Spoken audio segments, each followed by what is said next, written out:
Today on Radical Personal Finance is live Q&A.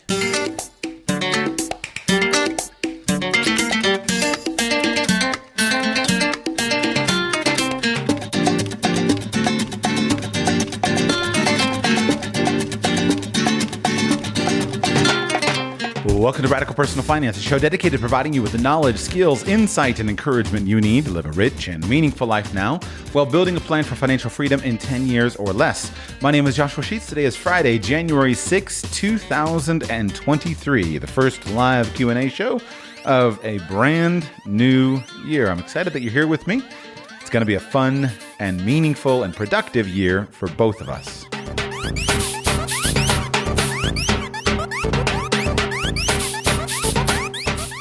I'd like to welcome lots of new listeners recently. The show's really been growing, and I'm really happy that you are here. So welcome to all of the new listeners, especially those of you joining us with a fresh new focus on your finances for the new year. I love to set financial goals for the new year. I love to set lots of goals for the new year. And the new year is such a convenient time to look at your finances, to understand the progress that you made in the last year, and to start with a fresh slate. I'll share in a separate episode, I'll share with you some of the New Year's financial goals that you can set that are really meaningful and useful, and also some of the New Year's practices that you can put in place. But we'll save that for a separate show. If you're new, on Friday, any Friday when I can arrange the technology, I record a live Q&A show. Works just like call-in talk radio. I publish a phone number and a call-in time, and then listeners of the show call in and we chat. I don't screen the phone calls. Right now we've got 1, 2, 3, 4 people on the line. Usually we get somewhere between 6 and 12 callers call in, and we talk about anything that you want. Think of this as Open Line Friday. You can ask me questions. You can share your own thoughts. I've had people advertise things, share various kinds of questions. You can talk about anything that you like. Ask questions, share your opinions, share what you agree on, etc. One of the best ways to talk to me personally, and a great way because it helps me. I enjoy the conversations, and it allows us to create useful and interesting content for the podcast. If you would like to gain access to one of these Friday Q&A shows, the way that you do that is by becoming a patron. Go to patreon.com/radicalpersonalfinance, patreon.com/radicalpersonalfinance. If you go and become a patron of the show, then that will give you access to one of these call-in shows, and you'll be able to speak with me live. With that said, we go to Caleb in Illinois. Caleb, welcome to the show. How can I serve you today? Hi there, Joshua. So I recently transitioned from an office job, and I got back into blue-collar work. And my main purpose is I want to use this to build my own business, and I'm just building some skills right now. So I was wondering if you had any thoughts on how to start a business part-time so that I can try to replace this main income that I'm learning from right now. What kind of blue-collar work are you doing? Right now I'm in a kind of a maintenance role over a park. It's actually a zoo. So I get exposure to a lot of things, but I'm trying to use it to get a lot of skills in construction and landscape. Describe to me the business that you are interested in starting. The businesses that I'm interested in starting would be a niche section of landscaping and maybe lawn care. Getting into natives, edible landscaping, water features, and basically a green living style approach to landscape design. Okay. And how long have you been doing the maintenance work at the zoo? At the zoo, only a couple months. Okay. I've got a background in construction and landscaping. Okay. Well, I guess what I would start with as far as kind of good general advice is quite simply this. The day you find your first customer, that's the day you're in business. And in general, with what you're describing of niche landscaping, lawn care, or kind of property development, this is not something that requires you to have 30 years of experience. Now, you will want to have some specialized knowledge about what local plants will work best, what it would be kind of the most, the best kinds of plants for the environment. But this is several weeks of study. This is not years of study. This is weeks or perhaps months of study and design. And most of your energy and focus should simply be in acquiring your first customer. In this type of business, your only limitation is the number of customers that you can find and attract. You can work a job during the week or whatever hours you're there, and then you can do this kind of job on the weekends and at night or early in the morning or whatever works with your other hours. The limiting factor is simply you're finding customers, and your customers really care only about what you sell them as far as the vision. They're going to have input into that, and then your ability to follow through on the vision. So my overall advice would be make your transition plan as short as possible and focus heavily on finding high quality customers, because the day you find your first customer, that's the day that you're in business. You don't need anything more than that. Okay. Thank you. Awesome advice. Do you mind if I ask you another thing specific to the job I have now? Sure. So I started recently, and being at the zoo, it's actually a city position, and they do offer a pension plan that vests after 5 years. Do you have any advice on calculating how much that would be worth to jump into my own business full time? Like if it's worth it to stay the 5 years or to branch out on my own once I start getting customers? What is your current salary at the zoo? The current salary is about $42,000 a year. Yeah, so it's almost certainly that this should be maximum a 6-month deal for you. Like in much quicker than 6 months, you should be out on your own. And so there's no point in participating in the pension. There's no point in kind of working towards that. Now, let me explain just so you understand very clearly why I'm saying what I'm saying. You said to me, I took a job as a bridge so that I can start my own business. And then you describe the business that you are planning to start. If you said to me, I took the job and I'm planning to do this job for a long time, well, of course, participate in the pension plan.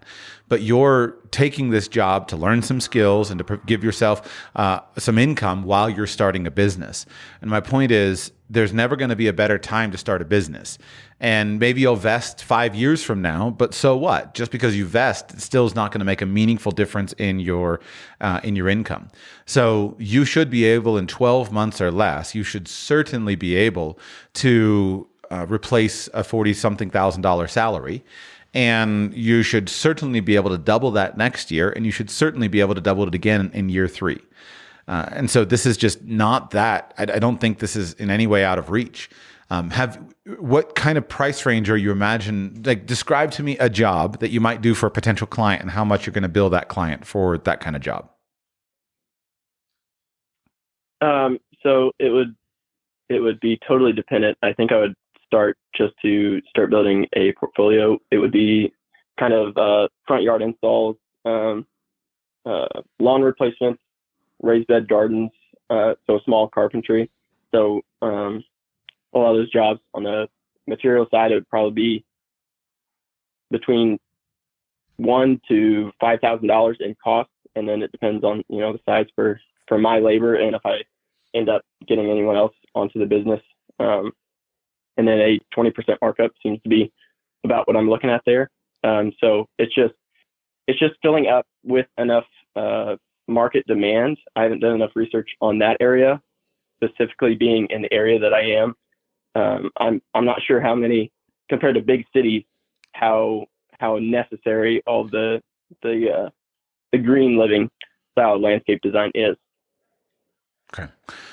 So I don't want to get too deep into the specifics here, but I think you're dramatically underestimating the kinds of jobs that you could do fairly quickly. I mean, I can't imagine somebody hiring you for $1,000 job. And you got to understand that the kinds of people who are going to hire you for your services are the kinds of people who don't want to do their own work. Any kind of Joe homeowner that wants to put in some raised beds and spend $1,000, he's very likely to go do it himself. Or hire a couple of buddies to help him, or just 12-pack of beer and do it on the weekends. $1,000 expenditure on a front yard is nothing, and so I think you're dramatically underestimating the size of the jobs that you should be looking for. I'm guessing, and again, to be clear, I have no personal experience in this kind of business. This is just a generalized perspective from a little bit of life experience and thinking about some of this stuff. But your minimum job that you would bid should be $5,000. Right? And you should very much not be working from what the percentage of markup basis. You should go in and do your best to present to present plans, present ideas, present clear proposals, and then bid them on a job cost basis.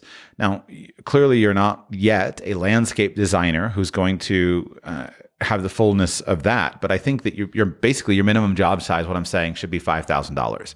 I don't think building a business on $1,000 jobs, unless you somehow have a lot of them and you have a clear markup for that, is in any way sustainable. So think about, what does a $5,000 job look like? What does a $5,000 job entail? What's the material cost, et cetera? And then focus on getting yourself into a situation where you can do one of those every weekend. Because if you're building out a $5,000 job, let's say that you have, say, $2,000 of profit in that, then if you could do those one every other weekend or 2 weekends per job, then pretty quickly you can replace your income. But you need to get to the point where you understand what it's like to sell those jobs, and then you need to deliver some so that you can build that portfolio. I'm generally pretty skeptical of the idea of doing work to build a portfolio that doesn't pay well. You might have to sell a little harder. You might lose a few clients while you're getting to that first job, but I don't see why you shouldn't be paid well for your first job, or at least paid adequately. Maybe not paid handsomely, but paid adequately for the first job. And then boom, take lots of pictures and get going. But it sounds to me like you're a little short in terms of the kinds of things that you're imagining doing. Otherwise, maybe I'm wrong. And so you need to go and talk to people in that business, develop some relationships with people. At the very least, I would hire myself on as a day laborer, at least on the weekend around my other job for someone else. Guys who do what you do are always looking for somebody who's willing to do side work for them. Working for them on the weekend might work really beautifully for their needs, because maybe they have crews that work during the week, but they could use a little bit more weekend help. So building some contacts and getting around it. But I think your numbers are too small. Think about what a $5,000 job would look like. How would you deliver on that? How would you build, $1,500 to $2,000 of profit into a $5,000 job, and then develop a few of those? And if you're going to do portfolio work, go to your mom's house and do it for her, and then really make sure you do it in your own yard, maximize your pictures. But you don't need to give your services away to paying customers. That's the point. The whole point of having a day job that provides you with income is it allows you to be patient and go for actual good and real customers. So on the weekend, you're not doing work for free. Either you're going out looking for customers and showing them the portfolio that you've created in your yard, in your mom's yard, et cetera, or you're at the library studying the books, or you're volunteering and or working for a landscape designer, someone else. You're going to the local You're giving tours at the local botanical garden for local native species. You're setting up a wildscaping tour of town so that you really know your stuff, and you can make those contacts in kind of the native species world.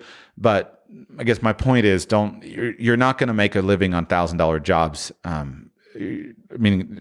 So raise your sights and then build your skills in accordance with it. Fair enough? That sounds good. Thank you. Yeah, I think that my problem is I'm approaching it from like a handyman style, 1s and 2 odd end jobs. I should be really looking at more of a contracting company style of getting large jobs to get the profits in. And I'm hoping I learn a lot. There's a summit coming up where they're having a big gathering for a lot of already in progress businesses. So hopefully I can learn a lot from that in the next couple weeks. Yeah, that sounds wonderful. I guess the key thing is just narrow down on who your customer is. And your customer is not you, right? The guy who hires a handyman is not the guy who does work on his house on the weekends doesn't hire a handyman. The guy who hires a handyman is who has more money than time and wants a good quality result and is willing to pay for it. So you may not have a lot of experience personally being the kind of guy who hires the handyman, but recognize that when people hire a handyman, or when people hire someone, what they want is quality work, and they want a fair price, but they're not looking for a cheap price, right? And this has been a transition that I've made in my own life. I grew up, my parents we didn't have a lot of money growing up. I was normal middle class, but we didn't have a lot of money. And my dad did a lot of his own work, and I grew up working with him on stuff.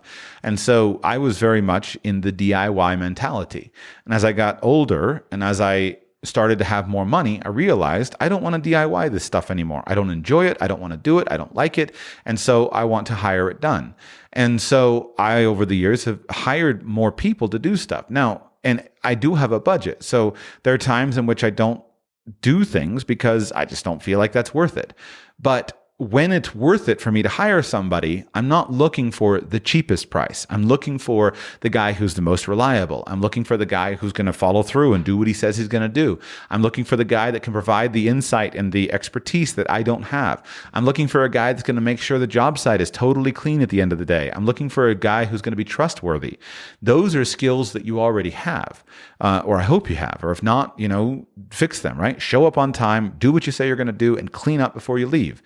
In the United States, you can make multiple six figures a year if you just show up on time, do what you agree to do, and clean up before you leave at the end of the day. Because the other skills are relatively quickly earned. So don't think that you're selling to the people who, again, are going to do $1,000 job. You're not. You're selling to people who are willing to spend more money, and what they're looking for is good advice and good service. We go to Ben in Tennessee. Ben, welcome to the show. How can I serve you today? Hey, good afternoon. First time calling, so I welcome. Appreciate the opportunity. I guess I have a question. Maybe it's a prioritization question. So I've got a few things on my plate that I know you've discussed in the past. So my wife and I are both working. She works part-time, and we total make about $250,000 a year. And we have two little girls. One of them is 3, coming up on school age, and we're thinking about homeschooling.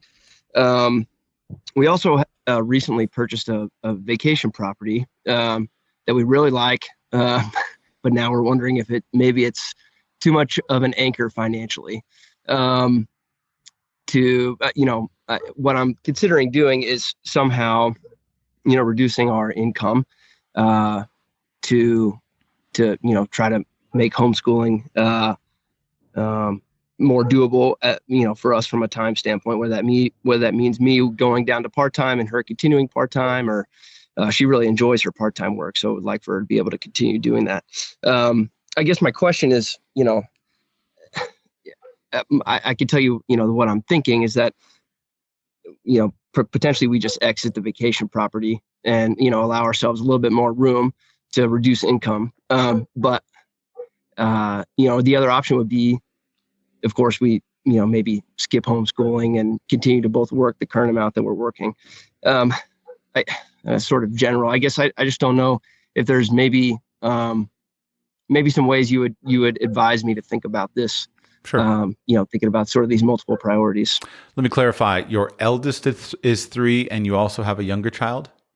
That's correct. And we hope to have another one, maybe by the end of 23 or early 24. And of the $250,000 household income, how much of that do you generate, and how much of that does your wife generate? Yeah. So she's doing about 80 and I'm doing the other 170. Okay. If your wife wants to stop working, or if she wants to make income generation a more modest priority, what I mean is, you said, okay, she really likes her work, she wants to stay involved in it. You can work around that, but the key is just to separate yourself from it financially, that you're not dependent on it. But you should certainly be able to comfortably provide that. The hardest situations are when you have a household income of 250 and you earn 125 or she earns 125. When there's then it's like, well, what do we do? Where do we go? How do we make the money work? We're gonna lose half our income. In your situation, because you earn 2/3 and she earns 1/3, then you can handle that and you can deal with that. So here are a couple of framework questions. Number 1, your child is 3. None of this is particularly pressing. You're in greater need of child care than you are of quote unquote homeschooling.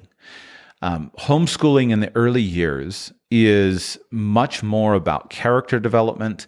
It's much more about personality shaping. It's much more about relationship development than it is about anything academic. And academics, you don't need to think at all about academics for 3 or 4 years. Now, this is actually one of the reasons why it's so important that you make whatever decisions you're going to make now. I'm convinced that the most important years are the first few years in terms of shaping a child's personality, shaping a child's character, etc.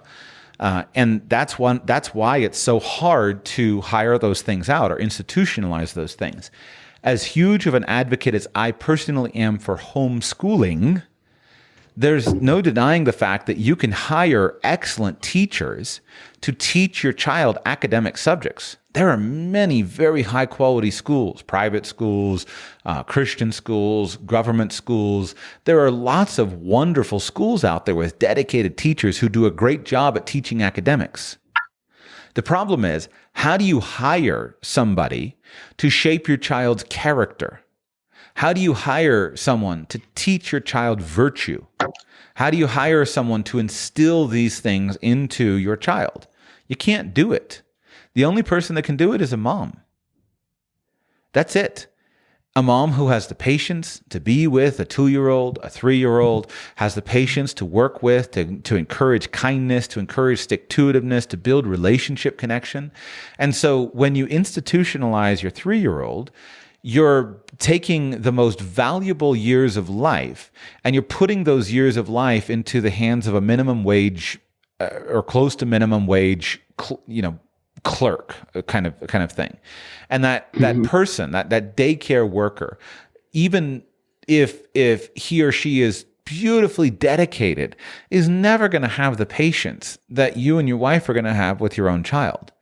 And so it's not a homeschooling question.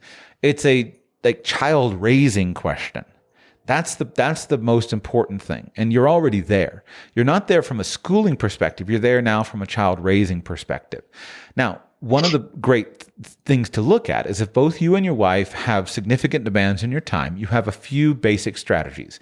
Strategy number 1 is one of you can become a full-time parent or close to a full-time parent. In some situations, that can be the father. In your situation, it would obviously be your wife. If she can minimize her work to just enough for her to stay current and connected to her interests and her love of whatever she does, etc. And if you hope to have more children, then it is obviously a solution for her to be a stay-at-home mom. And you just do whatever is necessary to make the finances work. Notice you don't necessarily have to trim expenses. You can increase income. And sometimes what's necessary is just for you to decide to do it. And so not everyone can increase income, but in your situation, you can figure out a way to live on $170,000 very comfortably, and or you can increase your income. You can increase your income that's associated with your employment or your business. You can also increase your income that's associated with the thing, right? The vacation home. And so that obviously you've considered things like short-term rentals or even longer-term rentals. But if your wife gives up her income from her job, or let's say half of it, and she's making $30,000 or $40,000 doing it part-time, and she's also making $20,000 a year from your vacation home, well, now the bite is not so big, especially when you factor in the costs of the saved costs of childcare, et cetera.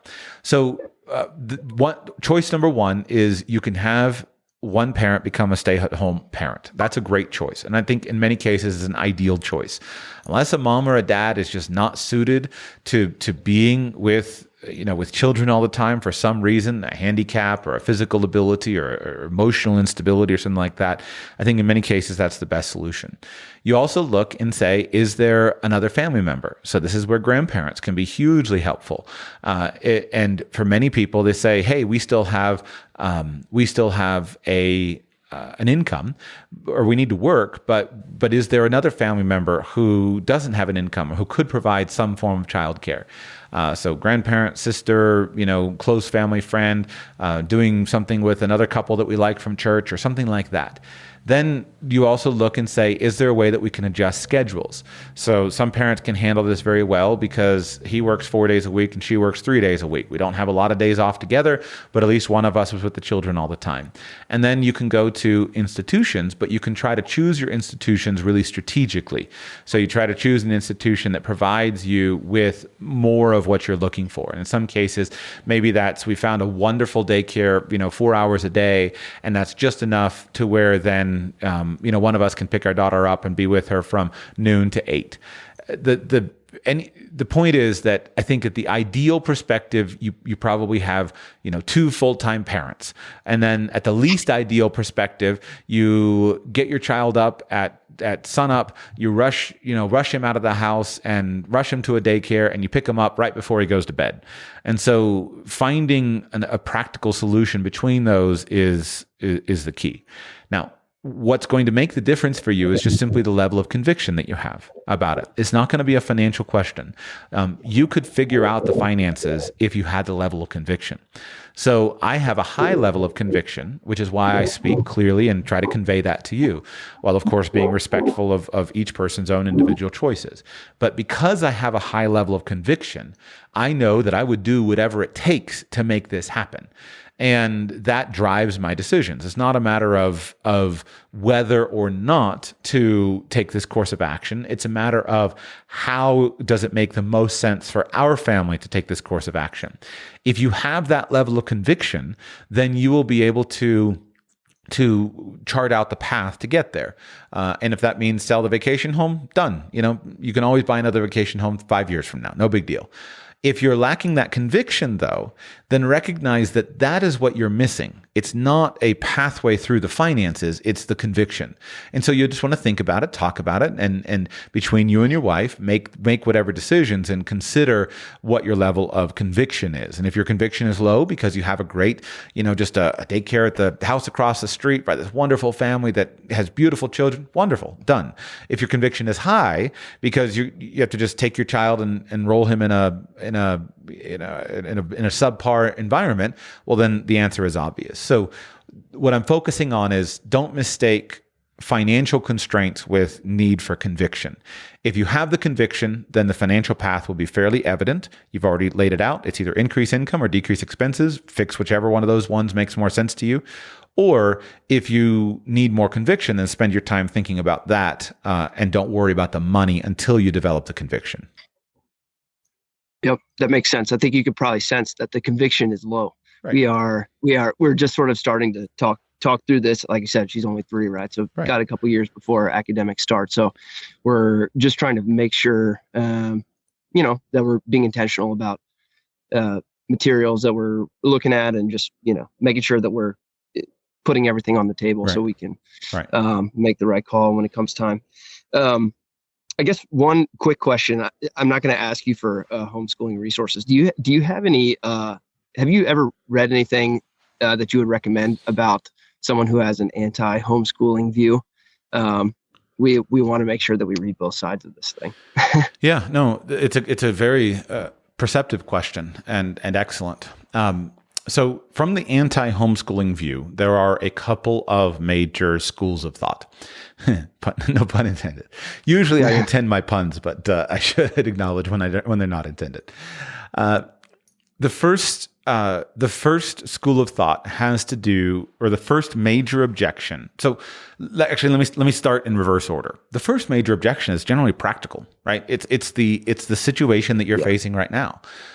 Our modern world is set up for mom and dad to have jobs and make an income and to be professionals, and then to go hire professionals to teach their children. That's the norm. And I don't know any homeschooling families that have not sacrificed tremendously to do that. That's why I say it does come down to a level of conviction. Virtually all of the homeschooling families that I know, and I'm racking my brain, I'm sure there's a couple of exceptions, which I'm trying to say virtually, right? But most homeschooling families that I know could make a whole lot more money, could live in a nicer house, could have lots more spendable money if they weren't committed to homeschooling. And the homeschooling costs a lot. It costs a lot in terms of foregone income for the homeschooling parent. It costs a lot in terms of family lifestyle. It costs a lot in, especially most of the time, it's a homeschooling mom. It costs her a lot in terms of her career potential, et cetera. And so you have to have a conviction where it's worth that cost. I think it is. Homeschooling families that do it generally come to the conviction that it is. If they don't, then if they don't come to that conviction, then they just switch back and they move on with their lives. But those who you see do it have come to the conclusion that it's there, but it's not cost free. We're all pretty aware of the costs, but we do it because we want the benefits. Now, so the first reason is practical, right? If I'm coaching, a single mom who has limited career potential and she's making, I actually knew a friend of mine, a lady in our church growing up was like this. She was a single mother. She had 4 daughters and she had very limited career potential. I would not encourage her to homeschool. No one did encourage her to homeschool. And today, if I were doing it, I would not encourage her to homeschool. What she did in her situation was she had and she was a single mother with a very low income. Her ex-husband was very unreliable with regard to child support, et cetera, and she struggled. So what she did was she rented a little house that was close to a local Christian school. She worked at that Christian school, driving a bus as well as working in the lunchroom. And that allowed her to have significantly discounted tuition for all of her daughters to enroll them in the school. And that allowed them to make it through. And so she was able to give her children the highest quality education that she could, but without going and doing homeschooling. There's no way that I can see where she would ever be able to homeschool. But she didn't just settle for enrolling her children in the government school. She worked really hard to give them the education that she wanted for them. And I've known quite a lot of single mothers who have done similar things. They work night and day to try to enroll their children in a high quality private school of some kind that's going to give their children more educational advantages than they can get in the government school system. The other flip side is I've also known many parents who enrolled their children in the government school system and just simply supplemented it significantly so that their children had a higher quality education. That supplementation can come to family environment and background. Asian cultures are famous for this, right? They'll come to many Asians around the world have immigrated to the United States. They enroll their children into government schools, but they have such a culture of studiousness and academic performance, and the parents hold very high standards for their children. So the children succeed in school, and they get moved on to the gifted track. And once they're on the gifted track in a government school, then they can write their ticket, and so they can achieve a very high level of academic education. And a lot of times when you can move your child out of the median group into the gifted group, then you can improve the social environment where you get into better families, better students, fewer problems, less bullying, less harassment, et cetera, and you can get better problems. And so the first reason people don't homeschool, the biggest reason, is simply the practicality of needing to have a full-time teacher. Now, I don't know anybody who doesn't homeschool because they believe that the government is going to do a better job.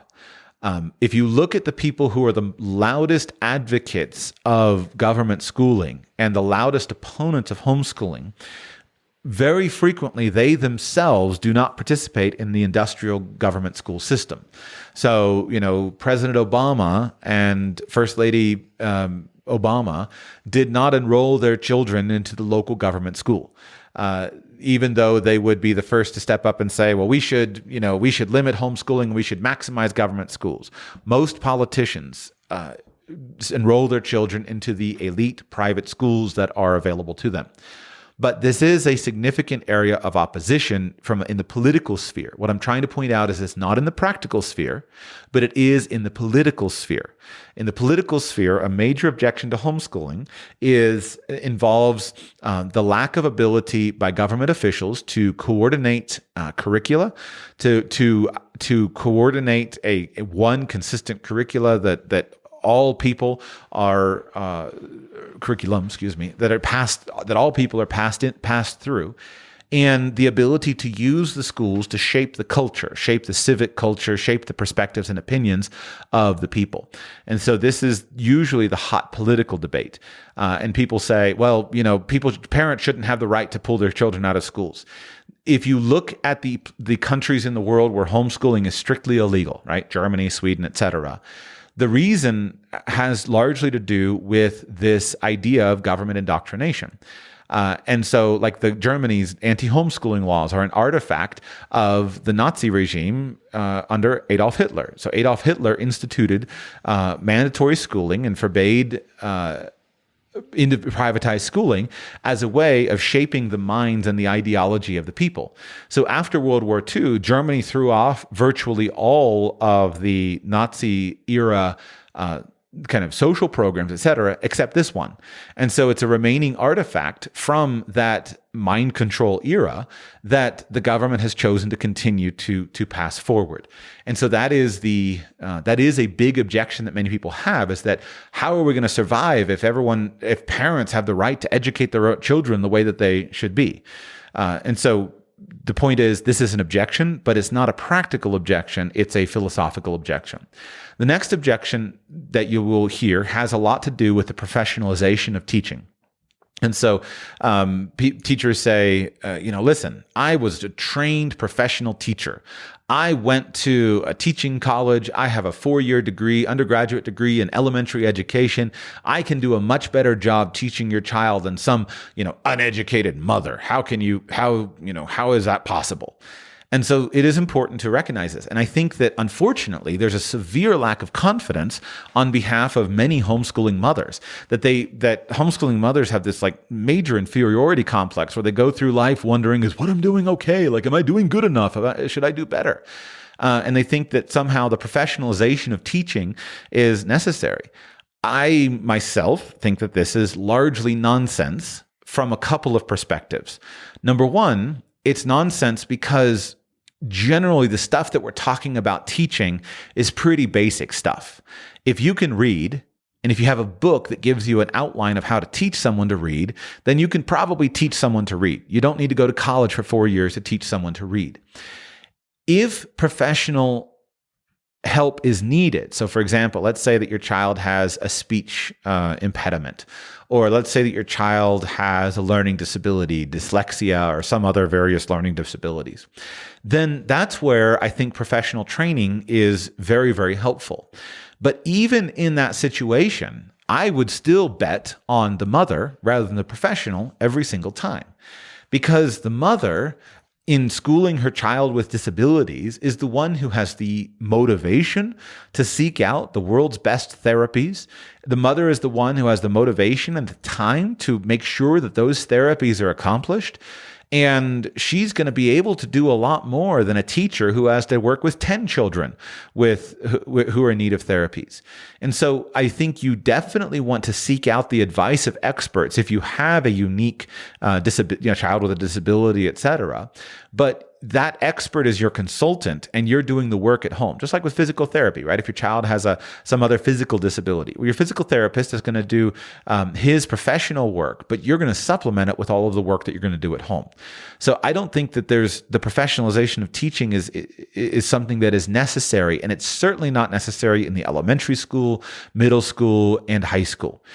If and when professionalization of teaching is necessary, you can and should access those professionals. So let's say your child wants to learn violin. Well, violin seems to me like one of those things that is generally not acquired well through reading books. You don't read books about violin to learn to play the violin. And you're going to have a hard time teaching a child to play the violin if you yourself don't play the violin. And so what you're going to do is you're going to go and find a violin teacher. And this is the same thing that homeschooling parents do, is they bring in professionals when those professionals are warranted. You hire a violin teacher, you hire a calculus tutor, you hire a chemistry tutor or something. When there's a subject where you need a specific professional input, then you go and you hire that professional input. But most subjects are not this way. High school chemistry does not need an expert to teach it. All you need is a chemistry book, a few chemistry books, and in some cases, a little bit of apparatus. But even the apparatus is not necessary, right? You're not actually doing experiments generally in high school. You're just following directions and doing chemical recipes that are supposed to tell you something about how the process works. So most knowledge that can and should be acquired is acquired much more simply than people think. And this is where I go back to kind of teaching modality. When you have a child who is older, the most important tool to use for the curriculum that a child is following is simply accessing and absorbing knowledge from high quality books.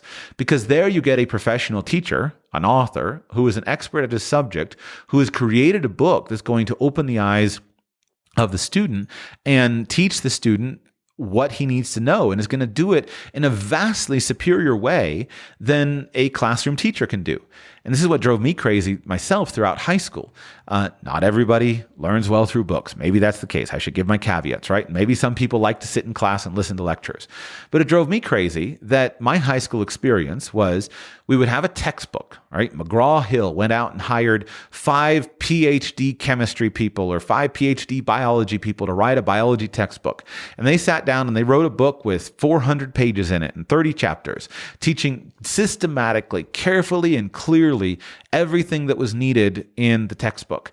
And they laid it out, and they not only did they put in the useful text, but they put in diagrams, pictures, charts. They highlight the key points. They put in titles and bullet points. At the end of every section, they put comprehension questions and review questions, and then they give you all the answers to those things so you can go through them. And so then you walk into ninth grade, marine biology. You're issued this textbook, and then you proceed to listen to a teacher who has a few years of teaching experience go through and deliver her lectures of what she thinks you need to know to pass her test on marine biology. And you wind up reading cumulatively 75 to 100 pages of this 400-page textbook. It wasn't until I was doing my graduate work after my undergrad degree that I actually read a textbook. Prior to that time, I hated textbooks because I just thought they were boring, etc. But when I did my graduate degree, for the first time, all of my study was all self-directed. The way it worked was they sent me a textbook, I read the textbook, and then I had an exam. And so I started reading textbooks. And I came to learn how wonderful textbooks actually are. And I thought back to my high school and college experience, and I thought, why did I sit for hours and hours listening to somebody give subpar presentations when I could have simply read the textbook? And that's a personal thing. Again, maybe some people like those kinds of presentations. I think there's a place for lectures, but there's not a need for lectures for high school level subjects. There's a need for lectures when you're dealing with very kind of new cutting edge science or graduate level stuff, or a seminar where the lecturer is going to be able to enhance what you've already read in the textbook or something like that. We're not, when we deal with K through 12 stuff, nothing here is cutting edge. You don't need a professional teacher. What you need is a coach and a guide. You need a teacher to help with some of the basics of reading, of learning to read, the basics of learning mathematics, the first kind of few lessons. And then you need somebody who's capable of seeking out the best books and guiding the child into reading those best books, etc. Let me give one more example. What about something like writing? Do you need somebody who is who's going to grade and address, and improve somebody's writing? What if you have what if you have a mother who is illiterate and who is teaching her children to write? First, do you need a professional teacher then? My answer is still no, probably not. It would be helpful, probably in some cases, but not. The best example here would go to Dr. Ben Carlson, the famed neurosurgeon, who he and his brother only found out after they were extremely accomplished and very well educated that their mother was completely illiterate. but she required them to spend their time reading books. And then they, of course, went through government schools, and they had help from the teachers and whatnot who were there, and they became very, very skilled. But what was the thing that their mother did for them? She required them to read a lot. And the key to being something like a good writer is not to have a teacher go through your writing with a red pen and mark everything. The key to being a good writer is to spend lots of time doing good reading, and then to have something that you care about enough to write about. So I believe that writing is important, but I don't think that the grading of writing is particularly important. There are perhaps a few things that can help, right? Pointing out a misspelling or something, but most of that is not necessary. What is necessary is to create an environment where a student spends time reading quality literature and then has an opportunity to write about things that he cares about rather than to have a professional teacher. So I went into that one because I think this is probably the biggest reason people don't homeschool, other than practicality. The practical features are a big deal. And then also, well, I'm not a professional, right? I need a professional. And my answer is no, you don't. You need a loving coach. You need someone who's knowledgeable. You do need to know what the best books are. But the great thing, especially in the English homeschooling world, is you could pretty much pick any curriculum or any book list and go through it, and you're going to be in a really great scenario. Finally, I think the biggest downside of homeschooling has to do with the social aspect. Let me describe, though, specifically what I mean by the social aspect. I don't know any homeschoolers who are hermits. The socialization objection is the most commonly heard objection to homeschooling. People say, well, how will my children learn social skills? That, to me, that objection is presented by people who have never spent any time thinking about it. And let me answer that objection, and I'll give you what I think is the real objection. The first objection is, well, if children are at home all the time, they're not going to learn how to socialize with other people their age. My first answer to this is there is positive socialization and there is negative socialization. There are many children in the world with whom I do not want my children to interact in any way whatsoever, because I do not want my children to be affected by those children. And so an uncontrolled social environment that takes all children, for example, in one 10-block area and sticks them into a room in an age-banded environment where it's all the 12-year-olds within this 10-block area, and then creates an adult to child ratio that is 20-1 or 30-1. That is a recipe for disaster. It's one of the most artificial, destructive social environments you can possibly imagine. It takes away the normal social structure of socialization, where you have adults that you look up to, where you have peers that you enjoy being with and that you work with, and that you have younger people that you coach and that you lead, and it just strips all that out and sticks people in an age-banded classroom. And then, without the ability to discriminate against well-behaved students and poorly behaved students, against students with good character, good virtue, good morals, and students with poor character and no virtue and low morals, it creates an environment for destruction. And the leaders never win. You always go down to the least common denominator. You can have 15 children who show up and who want to and who want to learn every day, and you have 5 children that show up who just want to goof off and play games. The 15 children are not going to bring the 5 children up. The 5 children are going to ruin the experience for the other 15. And the only way to deal with that is either to have a system of very high discipline where you can discipline and force the behavior of the 5 children to change, or to remove the 5 children from the classroom. That's it. Because your entire classroom environment will be destroyed by those who are there in a destructive capacity. And so this is the basic problem with government schools. Government schools cannot discriminate against students. They can only have all of the students that are in that area. Now, there is, of course, the positive side to that we all appreciate, the anti-discrimination fights that have gone through. But today, what that means is you have to accept everybody. And the government school teachers have very few tools of discipline, especially at the more modest levels. And so what this means is when you enroll your child into a government school, you're putting them into one of the most dangerous environments where the thugs and the bullies and the predators on all sides are not controlled by the discipline of the system. And so at the very least, you can move into a private school environment where they can have stronger tools of discipline and they can expel more freely troublemakers. And this is one of the biggest reasons why most wealthy people don't frequent government schools. You cannot thrive in a system where you have even a small percentage of undealt with troublemakers because they will destroy the atmosphere for the entire group. So the socialization that happens in schools is often negative socialization.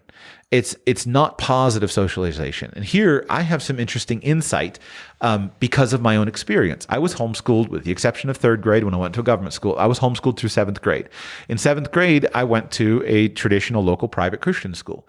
And in that context, for the first time in my life, I understood what class systems were. I understood what bullying was.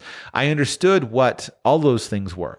Prior to seventh grade, I had always been in a completely loving environment, kind environment. Everyone had always treated me well. I had never had any kind of question about self-esteem. I was involved in a family where I was loved and I was appreciated and I was cared for.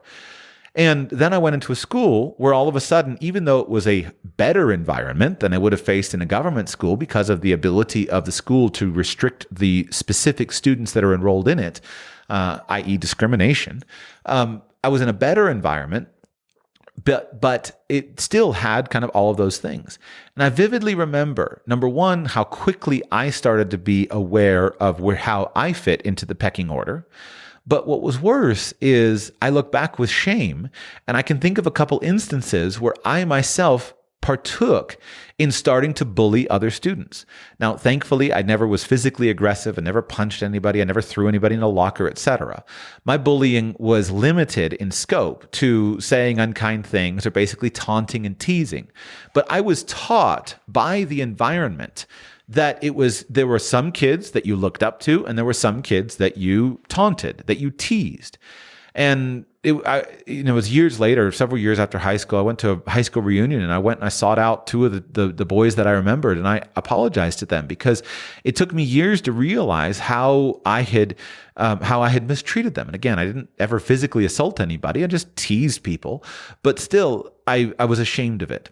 And so I was taught, even in the most quote unquote positive environment, a private, selective Christian school, I was taught those social dynamics, those negative social dynamics by my classmates, things that I never would have done previously. I never would have been unkind to somebody. I never would have chosen to pick on somebody because the group was. But once I got in that environment, within a year, I realized that this was the thing that was to be done. So negative socialization is a big problem of the school environment, and it's a problem especially in government schools, but it's still a problem in private schools. The way I talk about this is quite simply that most people are not prepared until they're in their 20s, are probably not prepared to face the hell that is middle school. I don't understand why we do this to our children. Elementary school for most people is a pretty happy-go-lucky environment, and people like them, and everyone's kind, and they go through elementary school, they get to middle school, and then it just turns into a hell for a lot of people.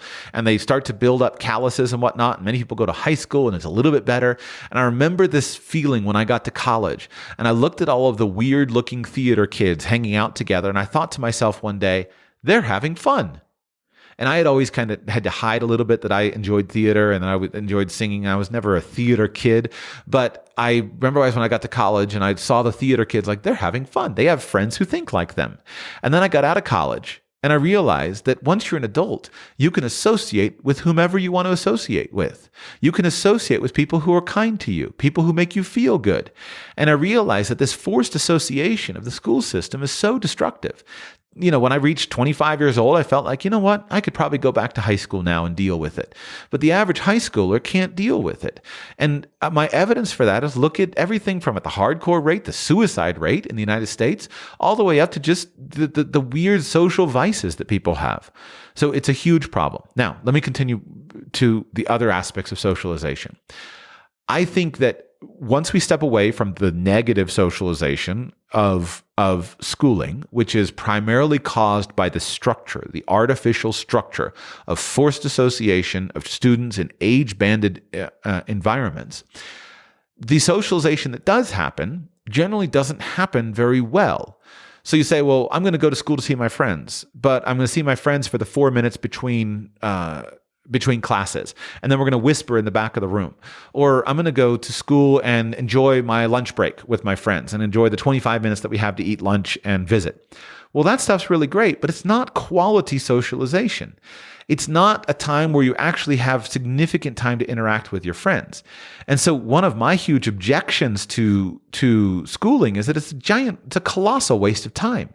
If you look at the amount of time that the average teacher can spend teaching in a classroom environment, I think that, let's say you have a 50-minute period. Of course, some schools have different scheduling, block scheduling, et cetera. But let's say you have a 50-minute period. I think the maximum that a teacher could expect to teach from a 50-minute period is probably 25 minutes. Right, 20 to 30 minutes.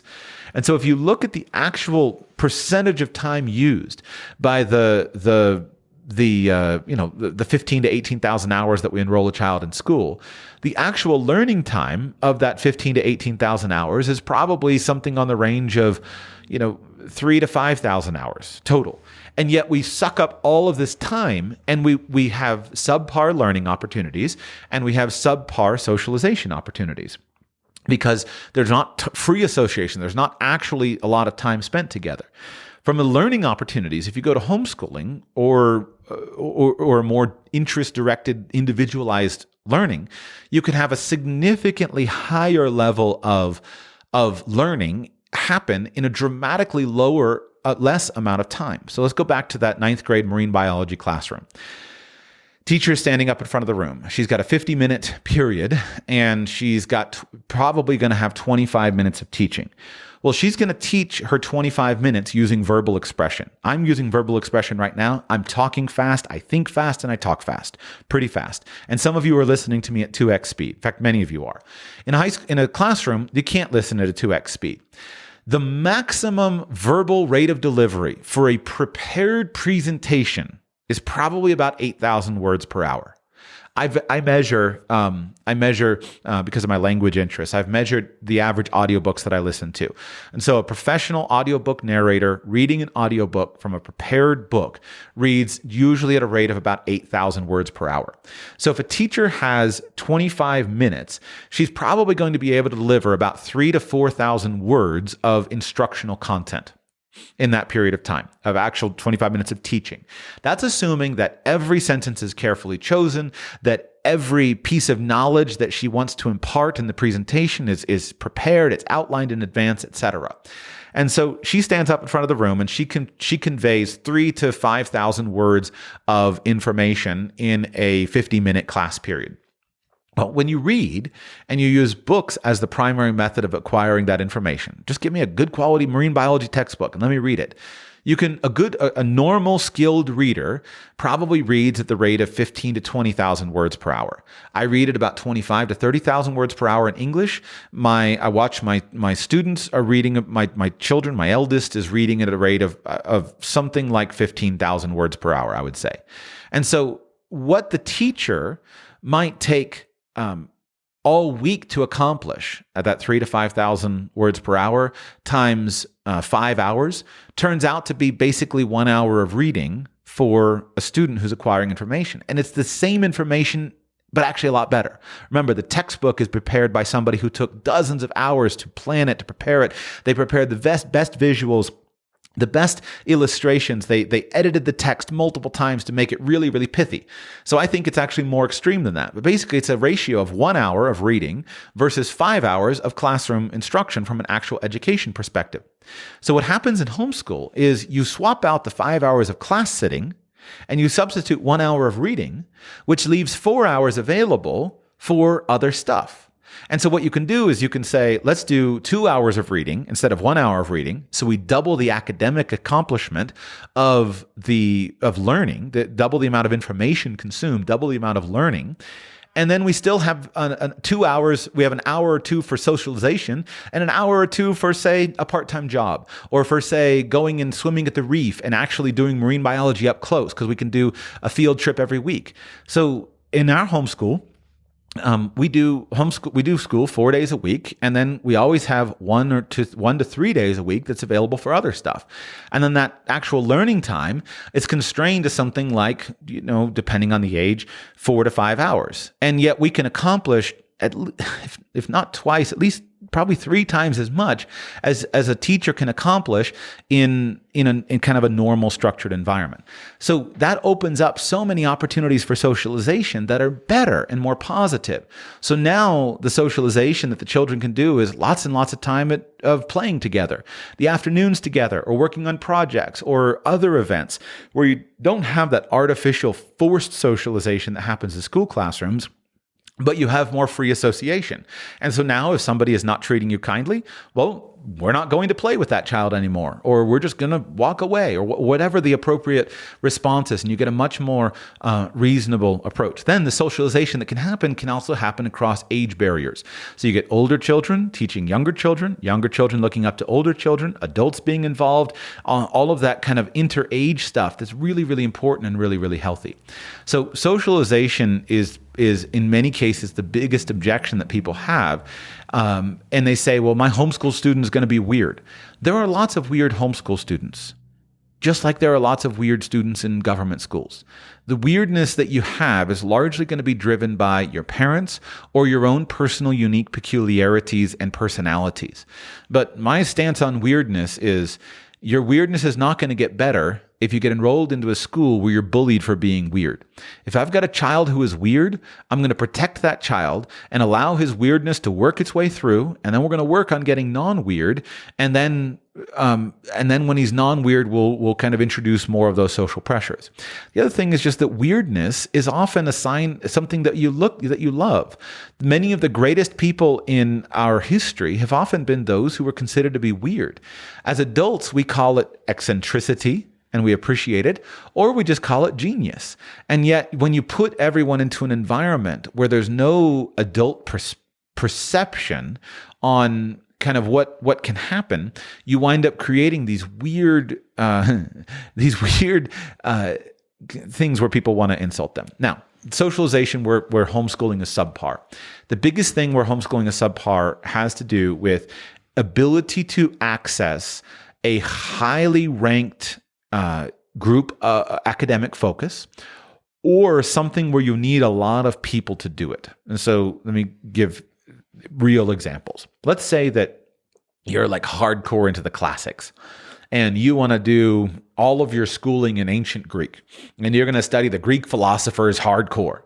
Well, I think in some cases, especially in the high school years, you're probably better off with a really high level kind of classical school for that kind of work than you are in a homeschool environment. Because while you can hire tutors in a homeschool environment and you can you can put people in virtual classes, etc. If you could get a group of, say, 10 or 15 students who were all in a hardcore classics program, and you're speaking ancient Greek in class, and you're doing all this through that group dynamic of a very carefully chosen academic discipline is really, really positive. This is the kind of thing that happens in college, where you have a group of people who are high-level students, and they get around other high-level students, and the creative juices that can grow, and the positive peer pressure of a small group of people like that. That's really hard to create in a high school. There are other things. So things like theater and things like sports. Let's say that you have a child who seems very naturally gifted with vocal performance or acting. Well, you're not going to be able to maximize that talent in a homeschool environment. There's just no practical way to do it. Even if you went to the professional level, that still has its own problems, because in the same way that, having your 16-year-old who's good at basketball, you don't put your 16-year-old who's good at basketball in the NBA. There's something to be said for coming up through the ranks and learning and with peers and people who are at your level and having time to make mistakes rather than experiencing professional pressures.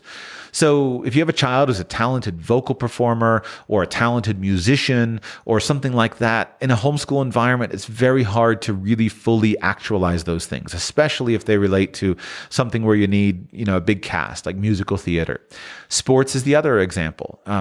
If your child is really skilled in football or in basketball, having a school environment is generally going to be the best place for that. There are sports where homeschooling is much better. So if you have individualized sports like swimming or archery or something like that, then having your child in a homeschool environment allows you to engage in much more training. But in a team sports environment, you can't recreate that effectively in a homeschool environment. The good thing is many of those things are accessible to homeschoolers. They're accessible at the high school level. So for example, many homeschoolers play sports at their local government school. They go and because the government school can't discriminate, that means the government school can't discriminate against high schoolers if the state law allows for it, homeschoolers. And so they might do their homeschool, but then after every afternoon at 3:30, they're down on the basketball court playing basketball with a local basketball team or joining a musical theater or going to a computer class. Many parents will use college classes for this, and they enroll their teenagers into dual enrollment classes, and they use that to get an experience of the classroom environment, but doing it in a more upper level and more controlled environment. And they're doing it intentionally, where it's something we're going to invest 5 to 10 hours a week instead of 5 to 10 hours a day into that kind of inefficient environment. Or this is just a good area where you say, my child's gifts are really well met by this particular school. So I'm going to enroll my children into this art school or into this school that has, tremendous access, et cetera. So I think I've covered most of the important objections. I've also done my best to dismantle them, but to point out where they could be valid for most people. But the practical stuff you have to solve yourself. The philosophical stuff, I think most of those objections are empty. To me, actually, let me add one more. And this actually is, I think, important. I shared a few minutes ago why I was not, that I was homeschooled through 7th grade. And you might be wondering why. My parents enrolled their children into a school because they had seen homeschooling families that were excessively sheltered. Because we're from kind of a Christian minority, there are many people who homeschool not for the purposes of academic excellence, but primarily for the purposes of protecting their children from undesirable, immoral influences. I think this is a powerful and appropriate reason to homeschool. But the application of this at different ages can vary. And so I think that what you do at the age of 5, in many cases, can and should be different than what you do at the age of 15. And so my parents' concern was that they had known homeschooled children who were raised and were schooled and educated in a very protected environment. But then they turned 18 and they went out and faced the world, and there was no point of transition. And in some cases, the children who were in that scenario were so shocked by what they encountered in the wider world and how different it was from their protected bubble that they very quickly renounced the ideology with which they were raised, and they embraced the ideology that was in the prevailing culture around them. My parents didn't want that to happen. So they wanted us to be non-sheltered at an early enough age where we would be able to work through the questions and the issues in a collaborative, consultative relationship with our parents as teens rather than as late teens and early 20-somethings, when it's less likely that a child would seek out his parents' advice on a continual basis. For a time, they enrolled various of my older siblings into government schools, but this was at a period in the 1990s when the material that was being discussed in government schools was making a significant change. And there was a point where one of my sisters, who was in a kind of a highly rated magnet school, they were reviewing some of the books that she was going to be exposed to, and the books were quite simply pornographic. And my parents said, no, we're not going to require our teenage daughter to read pornography in school. So they withdrew her from the government school and enrolled us into a local private Christian school. And that was the path that the rest of us went on. It was a major strain financially. It was the one time that my mom had a job outside of the house because my parents couldn't pay the tuition, except that she was able to get a job at the school, which gave enough of a tuition discount that they were able to afford it. But all of us as students contributed a nominal amount from our summer jobs to be able to make it work as a family. And I would say that this is the reason not to homeschool that bothers me the most. And the reason it bothers me the most is this. My parents had 7 children. One of my sisters is dead. 7 children. Of the 6 adult children, all of the 6 adult children continue to be faithful Christians.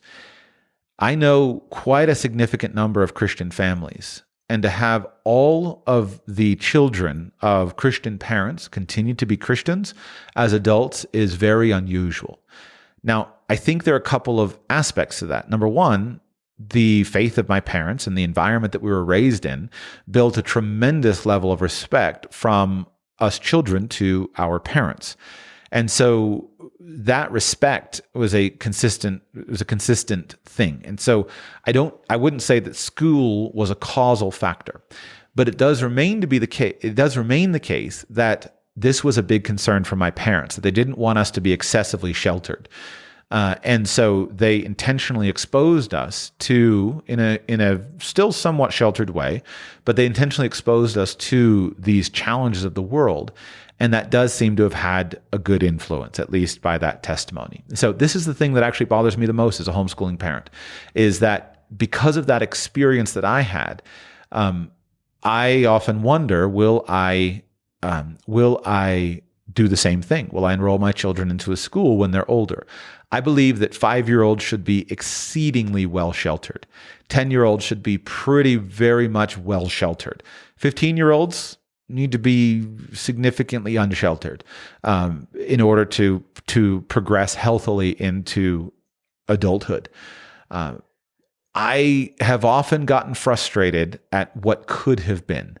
And when I think about the massive waste of time that was my high school experience compared to what I could have done in terms of academic accomplishment, in terms of business building, in terms of career building, etc. Sometimes I get frustrated with that. But in hindsight, I have to look back and say, I'm sure I learned more lessons from that environment than I give credit to. And the reason I wanted to raise that objection, number one, it's real, but it's also an important thing that in schooling as a parent, I don't believe the right way to approach things is from an ideological perspective first and foremost. As parents, our responsibility is to raise and parent this specific child at this specific point in time. And that may look different as the years go by. And so we should inform ourselves about various ideologies and approaches, etc. We should listen to strong and robust defenders of those ideologies. That's why I try my best to defend as robustly as I'm able to my perspective. But at the end of the day, we have a responsibility to filter those things down and look at this child, this boy, this girl, this young man, this young woman, and then say, what is best for this young man and this young woman at this point in time? And that may be one thing at the age of 3. It will be a different thing at the age of 8, and it will be a different thing at the age of 13. And I think that it's perfectly acceptable to go in and out and among these systems as you, the parent, decide is best. For example, right? I mentioned that I went to a government school in 3rd grade. Well, the reason I went to a government school in 3rd grade was because my 14-year-old sister died from an epileptic seizure.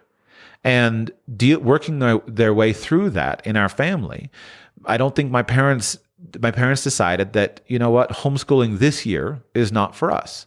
And so they enrolled us, or they enrolled me. I don't really remember everyone else, but I think no one was homeschooling during that year.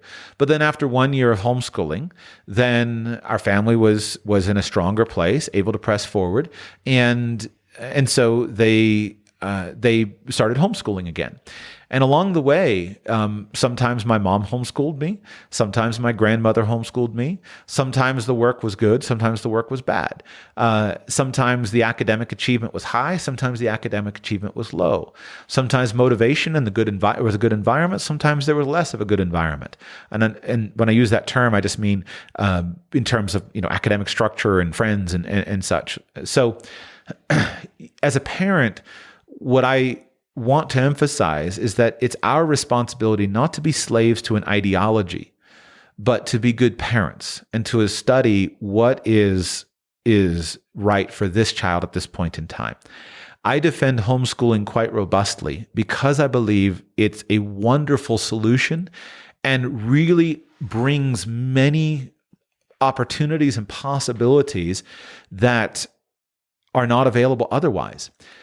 The modern industrial factory school system is failing our students on every single metric. There is a very small minority that escape intact and that succeed in that system because of academic skills, academic prowess, internal self-motivation, etc. There is a very small minority that is saved by that system, right? This is where you get into another objection to homeschooling that some people raise is, well, how do we control for abusive environments, right? You find parental neglect, childhood neglect, child abuse happening, and sometimes homeschooling can conceal that because my child doesn't have to go to a school where the teacher's a mandated reporter about the bruises that my child has and things like that. And those things are true, but they're statistically unimportant, right? And that's more that I don't think we should invent this giant system to account for those horrific crimes. But that is a concern that some people have about homeschooling broadly. The key thing is that just simply the modern industrial school system was never developed and built with the primary intention of educating a child effectively and well. The modern industrial school system was designed and built with the goal of creating a uniform population that would be easily governed and easily controlled, and by giving that population a certain way of thinking, a certain mindset, a certain worldview. And you feel free to go down as deep as that rabbit hole as you want, right? John Taylor Gatto's Underground History of American Education is good. Crimes of the Educators is good. You can kind of go down that rabbit, or you can just go to the philosophical perspective. Go read John Dewey's writings and the progressive school system era in the mid 20th century. The point is that the school system was never developed to help your child succeed to his or her maximal ability. That's why the elites have always had a secondary system. There are great schools out there that are accessed by the elites of our country and every country in the world. It's not your local government school. And so if you are actually looking for a personalized solution to your child's success, which is what we as parents want, then we need to be aware of the opportunities that are available to us, and then go and seek out the thing that is going to be the best for this child's success. And we should want more and desire more from our schools than them to serve as babysitters, so that we can put more people in the workforce, so we can have the income, so we can boost corporate profits, right? I want my children to be well educated, and I want to use whatever tools are at my capacity to do it. And as a parent, just like for almost all parents, this is our primary goal. We want our children to go beyond us. And in our current day, especially in a post-information age society, we know that education is core. And the industrial factory school system that can be defeated with our children using ChatGPT to write their essays is not a school system that's going to prepare them to function in a world in which ChatGPT is taking their jobs. And so I'm more concerned about building the skills so that ChatGPT is a tool and not a threat, because it's not going away. And the entire industrial factory school system is antiquated and out of touch. About the only thing it does well is give children I can't say safe environment, gives them a supervised environment on a daily basis so mom and dad can go to work. And that just sucks, in my opinion, and we ought to do better. So 1 hour podcast on on that for you, Ben. But hopefully that gives you a little bit more than I bargained for there. Yeah. I appreciate it. Yeah, it definitely does. Appreciate the time. Thank you. It's a good place to move on from there. Let's go to Bradley in California. Bradley, welcome to the show. How can I serve you today? Oh, you muted yourself again. Let me unmute you, Bradley. Bradley, are you ready to go? Go ahead. I'm here. Go ahead. So I got a sleeping newborn in my arms, so we'll see how many questions I get through. Absolutely. But my first question was, a couple of years back, I had subscribed to an email newsletter of yours, and you had 12 book recommendations for 12 months, and I'm trying to put together kind of my reading list for this year. And I was wondering if you had any newer recommendations that you could put out for this year. That's a great question. And I would love to answer it. So let me just give you a couple or three that I have really enjoyed and benefited from lately. The book that has probably really impacted me significantly this last year is called Stolen Focus. And let me find the subtitle here. Okay, it's called Stolen Focus, Why You Can't Pay Attention and How to Think Deeply Again by Johann Hari. Stolen Focus, Why You Can't Pay Attention and How to Think Deeply Again. This book is so good that I had planned, I didn't do it yet, but I was going to do a standalone kind of summary podcast of it, that I just thought is really, really wonderful. In that book, Hari talks about the problem of our modern inability to focus, and then talks about potential solutions to it. And I really appreciated his approach because he didn't limit himself to kind of stereotypical cheap answers, right? We'll turn off notifications on your phone. That's good and that's useful, but it's much more than that. And it really opened my eyes to kind of the immensity of the problem and the immensity of the problem. And I guess I can't go any farther. It was a really, really good book. A second book that's related to that is I went and I reread, in light of that, Cal Newport's book, Deep Work. And Deep Work is called, the subtitle is Rules for Focused Success in a Distracted World. And this book is kind of the solution to it. But one of the things that I appreciated, let me look and I want to find a quick quote from it, from the beginning of the book while I'm talking. This book basically talks about the usefulness of doing deep work. But here is the hypothesis right from the introduction. And it says this: the deep work hypothesis. The ability to perform deep work is becoming increasingly rare.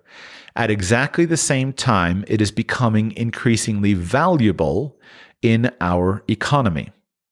As a consequence, the few who cultivate this skill and then make it the core of their working life will thrive. And I want to reread that. Listen to this. The deep work hypothesis. And let me define deep work. Deep work means that you sit down and you focus single-mindedly on an important work task, an important project, etc. And you eliminate from yourself distractions in a distractible environment in order that you can spend significant amounts of intellectual capital on that project. So again, the deep work hypothesis. The ability to perform deep work is becoming increasingly rare. At exactly the same time, it is becoming increasingly valuable in our economy. As a consequence, the few who cultivate this skill and then make it the core of their working life will thrive. And even related to education, of my long monologue that I just finished, to me, this is actually one of the other big benefits and things that I'm working hard to focus on in our homeschool environment, is the importance of staying very focused on a task with no distractions. And I look around, and I don't like to be the kind of the old fogey who talks about kids these days. That's a natural generational thing that has approached. But I do mourn for most of our environment, most of our culture, and mourn for especially most of our youth, the ability that we need and that we have to do deep and important work. And I noticed this with myself, which is I'm my own guinea pig. I remember when I was younger how good I was at staying focused for very long periods of time. And then I remembered how that changed. And when that changed, I understood that I saw the change. And so because of that, I was able to notice how my ability to focus was declining. Then when I noticed it, I worked really hard on getting it back. And I've made significant progress in getting back my ability to focus, which has been really, really useful to me. And then now, thankfully, a friend of mine just sent me this week, published January 3rd, we're getting some data on this. Let me read you this headline. This is from reading from the University of North Carolina, unc.edu. One of the research from their news and updates department says, quote, study shows habitual checking of social media may impact young adolescents' brain development. The study provides some of the first findings on how social media usage could have long-standing and important consequences on the development of adolescent brains by the College of Arts and Sciences, Tuesday, January 3, 2023. And I'll just read the first few paragraphs. In one of the first long-term studies on adolescent neural development and technology use, researchers at the University of North Carolina at Chapel Hill report adolescents' habitual checking of social media is linked with subsequent changes in how their brains respond to the world around them. The study, published today in JAMA Pediatrics, reveals that adolescents' brains may become more sensitive when anticipating social rewards and punishments over time with increased social media usage. Quote, the findings suggest that children who grow up checking social media more often are becoming hypersensitive to feedback from their peers, said Eva Telzer, a professor in UNC Chapel Hill's psychology and neuroscience department and a corresponding author. And so they go through it, and we're just starting at the starting point of getting data and good, decent studies on some of the impact of this. But I am convinced that Cal Newport's hypothesis is correct. And I see this as kind of a huge danger. I mentioned just a few minutes ago ChatGPT, which is, of course, taken over the world by storm over the last month. And I look at ChatGPT, and I think it's important not to have the perspective of a Luddite, just saying that all new technology is bad. At every stage in human history, when we invented new technologies to solve a problem and eliminate human labor, there was a major societal fear that, well, this just means people are going to be out of work, right? Going back to everything from an elevator, the bellman operating the elevator to people operating the elevator themselves, to the printing press, to almost anything. At every stage, we go through this perspective where we take away jobs, et cetera. But when we come back from it, we wind up using those technologies generally to improve things. And so I'm very optimistic about new technologies. And while it's probably not quite right to call it AI, the current use of AI technology is going to dramatically improve our world in many ways that we can't predict yet. But what it requires is that we upgrade our skills. So the teacher who can be replaced by AI, or the student whose work can be replaced by AI, has a problem. He has to upgrade his skills. And the most important skill that we have as humans is our creativity and our focus and our ability to imagine new things. And so that's been a big deal for me, thinking a lot about that. And I want, even from an educational perspective, if I were elected emperor of the world, I would spend a lot of time creating environments of focus for children to be in.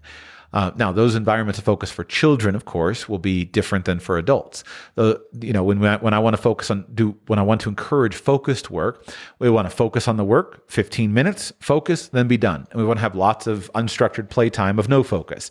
The goal is not to take a 10-year-old and put him into an environment where 10 hours a day is doing deep work. But we need to build our muscles in that perspective. And that to me is really important. So those would be just two that I would suggest off the top of my head. Let me make one more, actually, which is interesting because you didn't give me any guidelines. I have really been enjoying the book, Making Numbers Count, The Art and Science of Communicating Numbers by Chip Heath and Carla Starr. Chip Heath wrote the book Switch and Made to Stick. And this is a book that a friend of mine told me about it, and I went and picked up a copy. And it affirms with good examples kind of what I have often noticed in financial planning, is quite simply that the human brain is not well adapted to conceive of numbers. And so the entire book gives instructions and tools for basically translating everything into user-friendly numbers, translating things into context where they make more sense. And this happens in many areas. Let me give you a couple of interesting examples just from the beginning of it, right? So this is the numeric expression.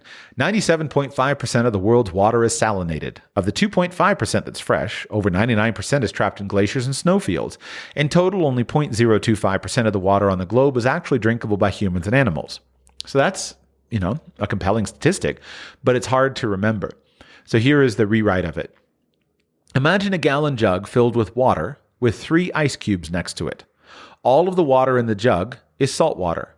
The ice cubes are the only fresh water, and humans can only drink the drops that are melting off of each. And so it takes the same numbers, but puts them into a human scale. And they give example after example after example out of it. So this is something that I'm studying because I want to do a better job of making numbers make sense. And so I'm trying to learn the lessons and then figure out how to apply them. So much of my work is extemporaneous, and so I struggle with that. But I want to do a better job of making numbers count so that they make sense for people. So there are three books to consider.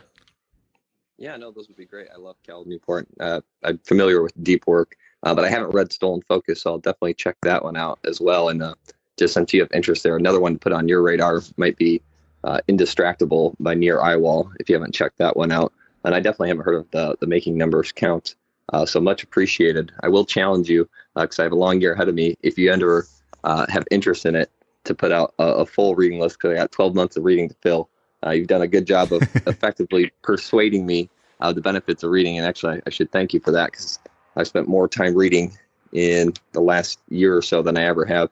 And you're largely to thank for that. And actually, it's funny you mentioned Cal Newport, because I always think of him when I think of you and your show, because whenever someone's looking for career advice or looking at make a career change, his book on So Good They Can't Ignore You and your career and income course are my 2 most popular resources to refer people to in terms of, thinking through those decisions.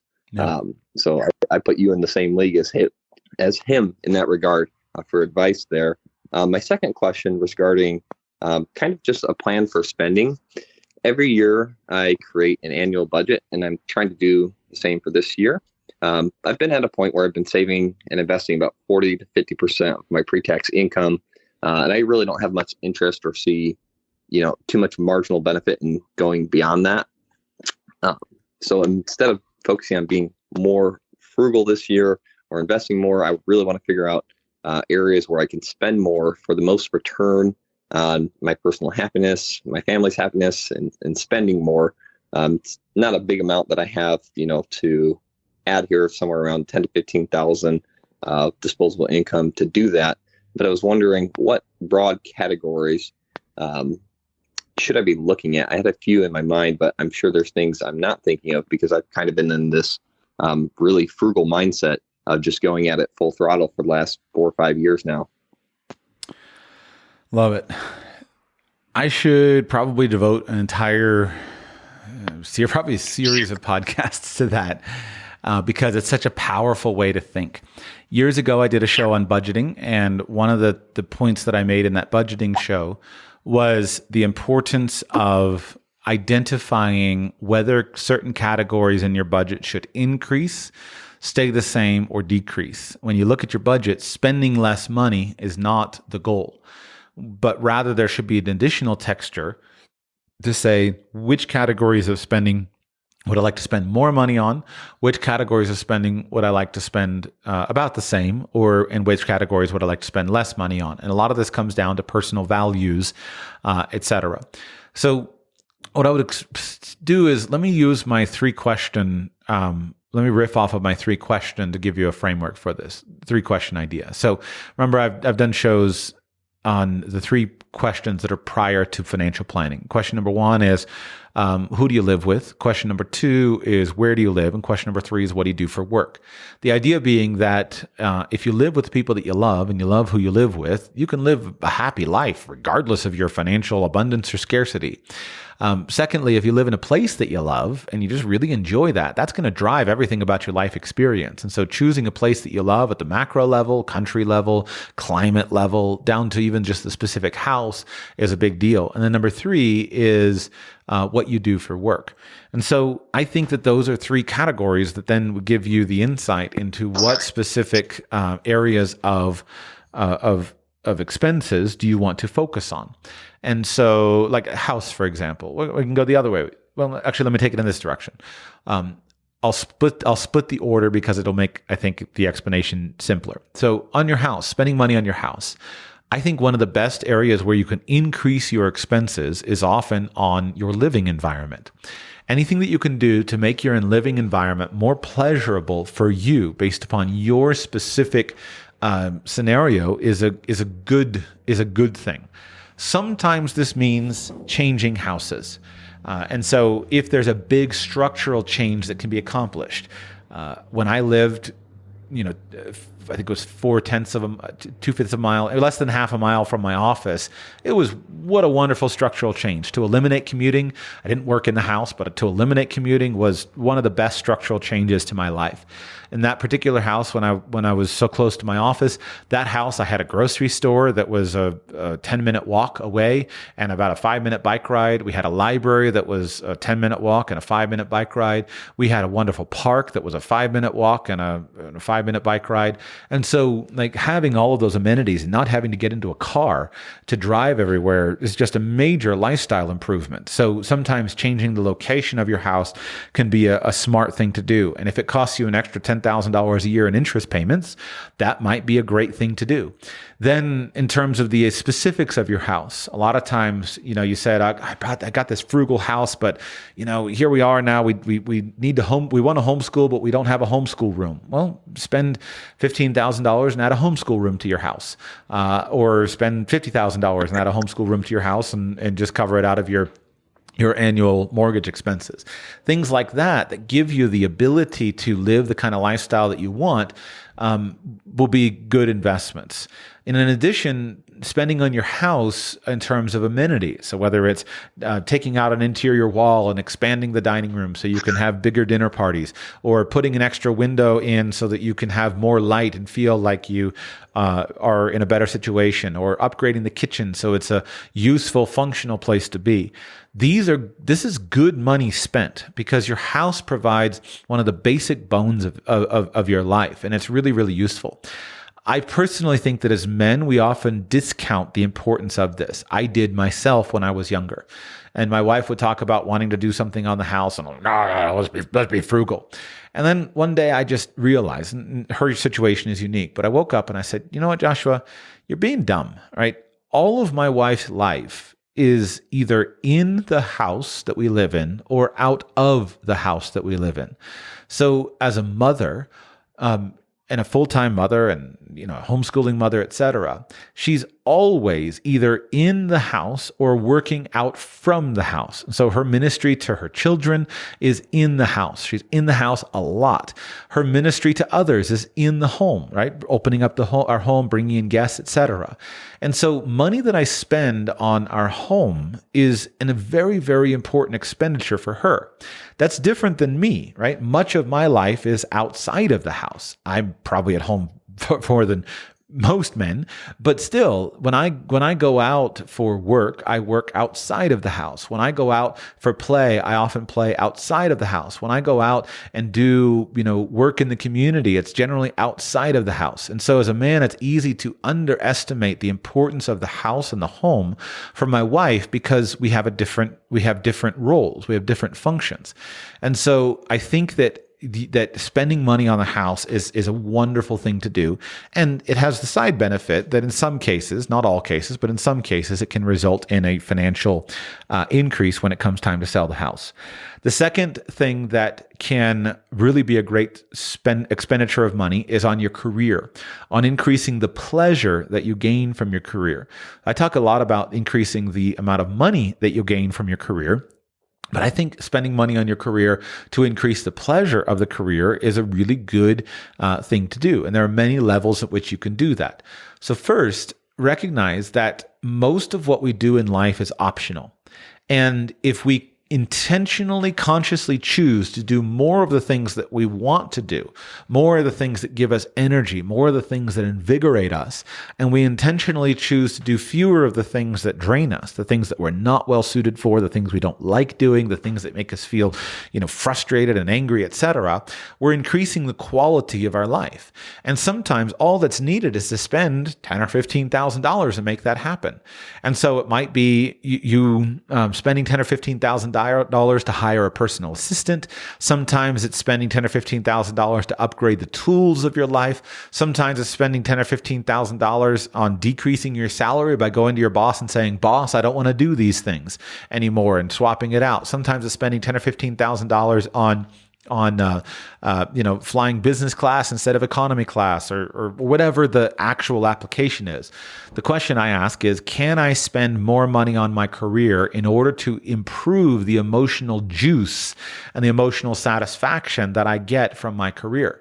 Because this is easier for an entrepreneur, right? If I'm coaching an entrepreneur, I coach the entrepreneur and I say, the goal is to spend all of your time on things that fascinate you and motivate you, to steal Dan Sullivan's nomenclature.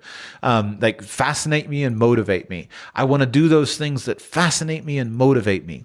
And then I want to get rid of everything else. But you can do it to a significant degree as an employee as well. And a lot of times if you say, how can I spend the money on that? Then it's good. And that's a different spin than what I talk about with increasing income, right? If it's increasing income, certainly spending money on a coach, spending money on an advisor, spending money on those things is really productive. But could you spend money on increasing the quality of your career? And then finally, I think just broadly speaking, spending money on relationships. I am convinced that perhaps the best way to spend money where you get maximum bang for buck is on people and on relationships. And we know that, right? We talk about that commonly. We say, spend money on experiences, not stuff. But I focus specifically on relationships. And I take this from my Christian ideology. Jesus said, do not lay up for yourselves treasures on earth where moth and rust destroy and where thieves break in and steal. But lay up for yourselves treasures in heaven where moth and rust do not destroy and where thieves do not break in and steal. For where your treasure is, there your heart will be also.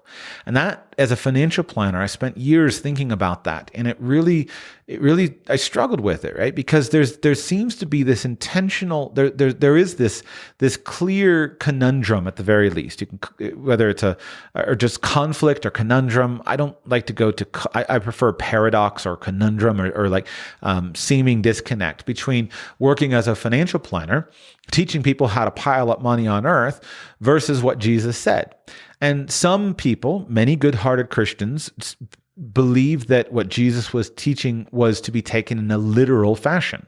There are many Christians who consciously and intentionally choose not to accumulate money because of Jesus' teachings there. The hard thing for me was always working in an American context where money flows like water. There's just money around everywhere, just flying through the gutters. And all you got to do is just stoop down and pick some and do some work. And you got more money than you can spend if you just follow some basic principles.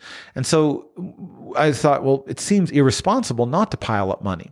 But what brought me a lot of joy and clarity was when I thought about how I would actually lay up treasures in heaven. And sometimes Christians take this in the sense of like winning souls. So they say, the way that you lay up treasures in heaven is to go and to preach the gospel and to go and encourage people to be born again and help to usher them into the kingdom by being born again. And I think that's absolutely true. But I like to look at it just more broadly. If I think about what is in heaven, which is exclusively souls, right? That's what's in heaven. Then to me, if I can spend money on people, then that seems really, really appropriate. And so the way that I lay up treasures on heaven is by spending money on people. And then the specific application of that will come differently in my life and in my lifestyle over time.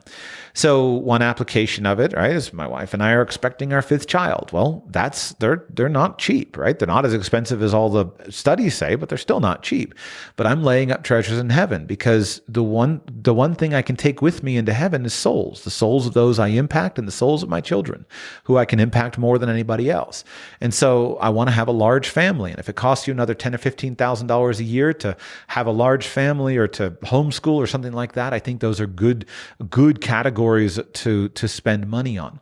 But I think it goes much beyond that. And so some of it would involve charitable giving, right? If I notice that my neighbor is in need and I have the ability to give more money to my neighbor to help him in his time of need, then that's something that I should do. And I'll gain a great deal of joy out of that.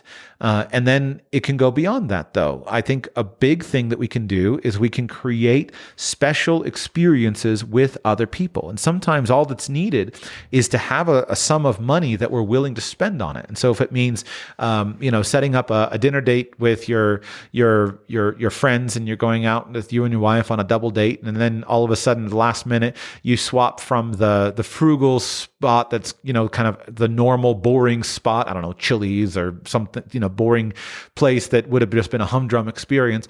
And all of a sudden you put on a black tie and you go to the fancy steakhouse and you go to a show. Well, those are the memories that are going to pervade in life. And a lot of times this has double benefit.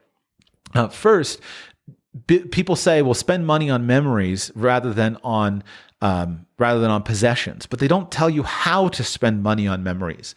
And the way I think you do this, just from my thinking about it, is simply that you spend money on making situations that are out of the normal situations. So if I ask you what you had for dinner, last week, Thursday, you're not going to remember. But if I ask you what you ate at, neighbor Ted's barbecue last Saturday, then you can immediately remember it because you have a hook to hang it onto in your thinking. You remember, oh, neighbor Ted's barbecue, he had barbecue ribs and I ate ribs and baked beans and corn. And so you can come up with something because of the differentiation, the distinction from day to day.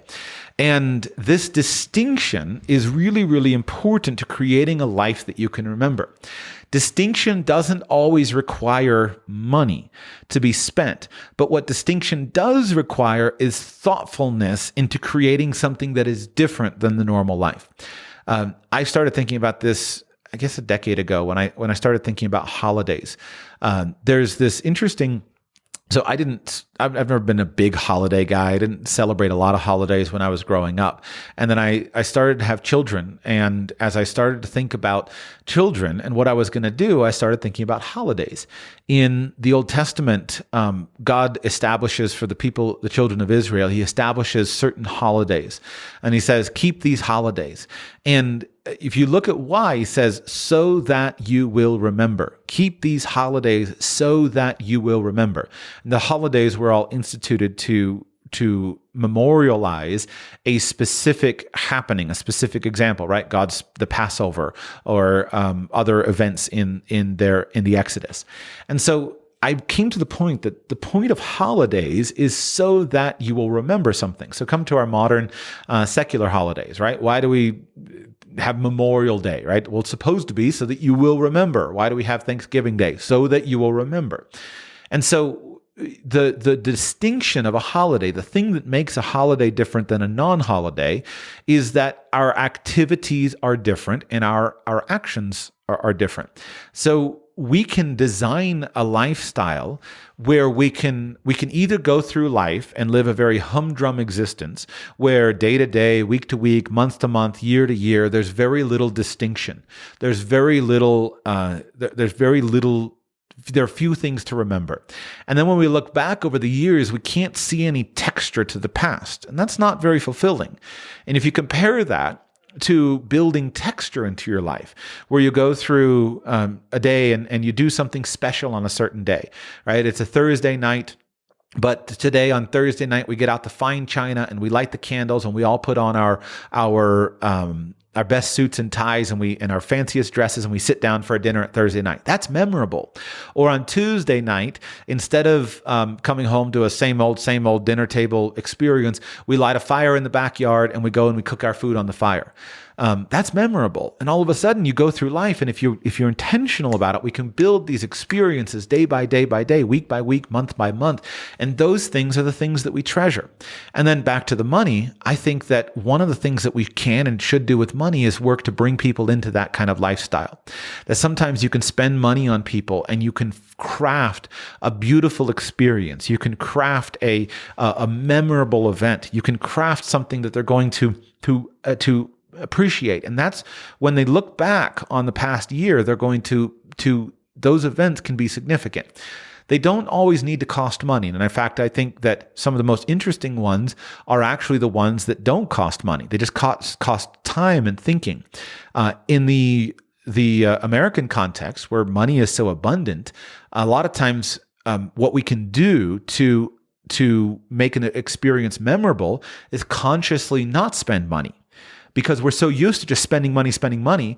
And if you institute the constraint of not spending money, you have a much more interesting experience. Short story. Years ago, one of the most memorable dates that I ever had with my wife was a date in which we spent almost no money. And I can't remember why. I was somewhat broke at the time, and I just spent a bunch of money. I didn't have a lot of money. It was actually Valentine's Day. And I came home from a conference, and it was before we were married. We were going to go on a date. And I didn't have any plans for Valentine's Day, and I didn't have a lot of money. And so you had the normal humdrum Valentine's Day thing is you go to a nice restaurant and you dress up and you spend hundreds of dollars and blah, blah, blah. But it's the worst night in the world to go out to eat because restaurants are full and everything's overpriced and it's just crowded and it's no fun at all. So I was thinking, what can I do? What can I do? And so I picked her up and we tossed our bicycles into the car and we went to the grocery store. And I said, listen, we got a budget. I can't remember. I think it was $20. And I said, I've got $20. What we're going to do is we're going to build a meal off of $20. And we cannot spend more than that. Here's our $20 bill. We will not spend more than that. And so we went around and we spent 30 minutes wandering around the grocery store together, figuring out how to put together this memorable, or how to put together a meal with our $20. And we did it. We went out with a picnic lunch. We took our bicycles down to the beach. We sat on the beach. We had our picnic lunch. And to this day, it is literally the only Valentine's Day date that I can ever remember with my wife. Like I can't, the rest of them, and I'm preaching to myself, I haven't done a good enough job of differentiating them. I need to do that. We've been in baby mode. I have reasons. But anyway, like that's the one that I can remember. And it wasn't the constraints, the financial constraints didn't make it bad. It actually made it far more fun and far more interesting. And it's the one that I can remember. I can remember how I felt sitting on the beach with her that night. I can remember, I can't remember what we ate. I can remember what we did. I can remember the dress that she was wearing. I can remember everything about that date because it was different and it was unique. And if I go through life, it's a lot of times those experiences that don't cost money that actually make a difference.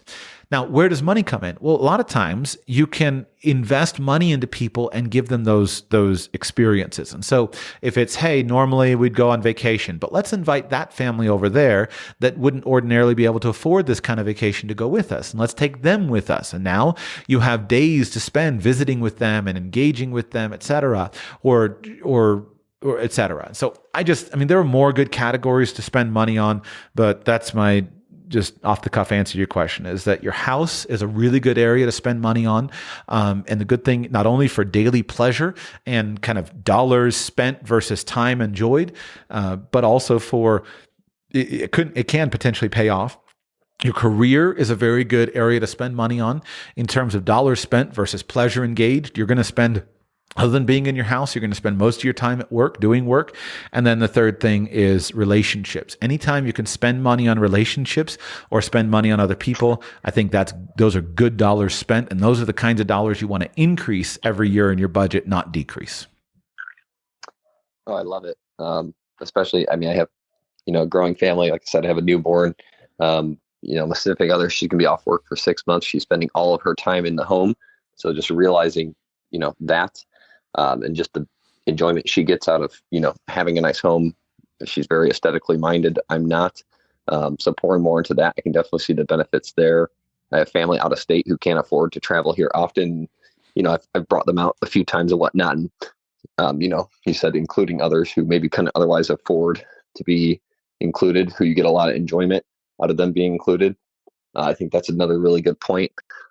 Last quick question for you, because you've mentioned ChatGPT a few times, and I have a brother who's actually become pretty infatuated with potential applications of just ChatGPT and other AI technology, and has become very interested in trying to invest in the space. I don't really have any advice for him because that's not the way I invest, and I don't really have any education there. Do you have any thoughts, though, on how one could best educate themselves if they were interested in doing exactly what he's looking to do? I thought you were going to ask me how someone could invest in the space, and my answer was going to be no, I don't have any thoughts. But then you asked me the useful question is how someone could go about it. I think the primary thing here, there is Twitter. There is no better information flow, information source to connect with the most intelligent, most connected people in the world than Twitter. It is the world's greatest social network. And it's one of the greatest social networks because of its openness and because of the caliber of people that are there. And so what I would spend my time doing if I were him would be to just simply going on Twitter and following all of the discussion related to ChatGPT. The tool that I use to do that is TweetDeck. TweetDeck is owned by Twitter now.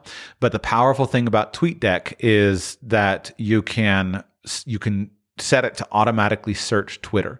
And so what I would do is I would use TweetDeck, and I would set up a column related to every relevant search term, obvious one, ChatGPT, AI, etc. Then I would study the tweet results and find people who are using the tool significantly, and then follow them individually as well with their own TweetDeck column. And if you do that, you can pretty well keep yourself at the cutting edge of almost any industry, or at least on the public information of any industry. It is the best way to do it. And so if you set up a properly cultivated TweetDeck system with about 20 or 30 columns with targeted keywords, keyword combinations, and then all of the relevant companies and people that are most involved in that, that's the best way I know of to keep current. And then, of course, Twitter is just a referral service, so it's going to refer him to the articles, the thinking, the threads, etc. And you just follow those things along, and then put in the thinking time into it.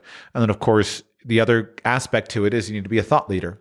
And so I don't know, because I'm not super into it, but if a dedicated, if he's interested in it, then he should have a Twitter profile that is dedicated to AI investing or something like that, where he curates all of the content on that. Because the goal is to not only go out and search for the content, but to have it referred to you because you are the curator of timely information and good discussion in that industry. So that's what I would do. Okay, great. He'll love that answer. And yeah, I wasn't going to ask you what your specific advice would be because I think I knew you wouldn't give it. And two, what the value I always get from talking to you and listening to you is thinking about how to think and just ways on how to learn. And I think, nobody's going to be able to predict what's going to happen there perfectly. I mean, we can all make our prognostications, but rather I'd have him just have some useful ways to think about it. And I think that's what you gave me. So appreciate it, Josh. My pleasure. It's an exciting time. It's an exciting technology. It's not new. There's been versions of it, but it seems to have captured the public imagination, and that's pretty cool to see kind of where things can go. Daniel in Texas, welcome to the show. How can I serve you today, sir? Thank you, sir. I appreciate it. So 2 questions depending on time, but I'll start first one, back to the whole job search thing.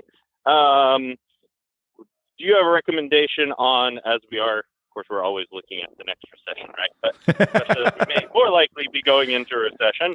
But generally, do you have a suggestion on where to start of how do I look to find a job that is going to be more recession layoff resistant as opposed to others?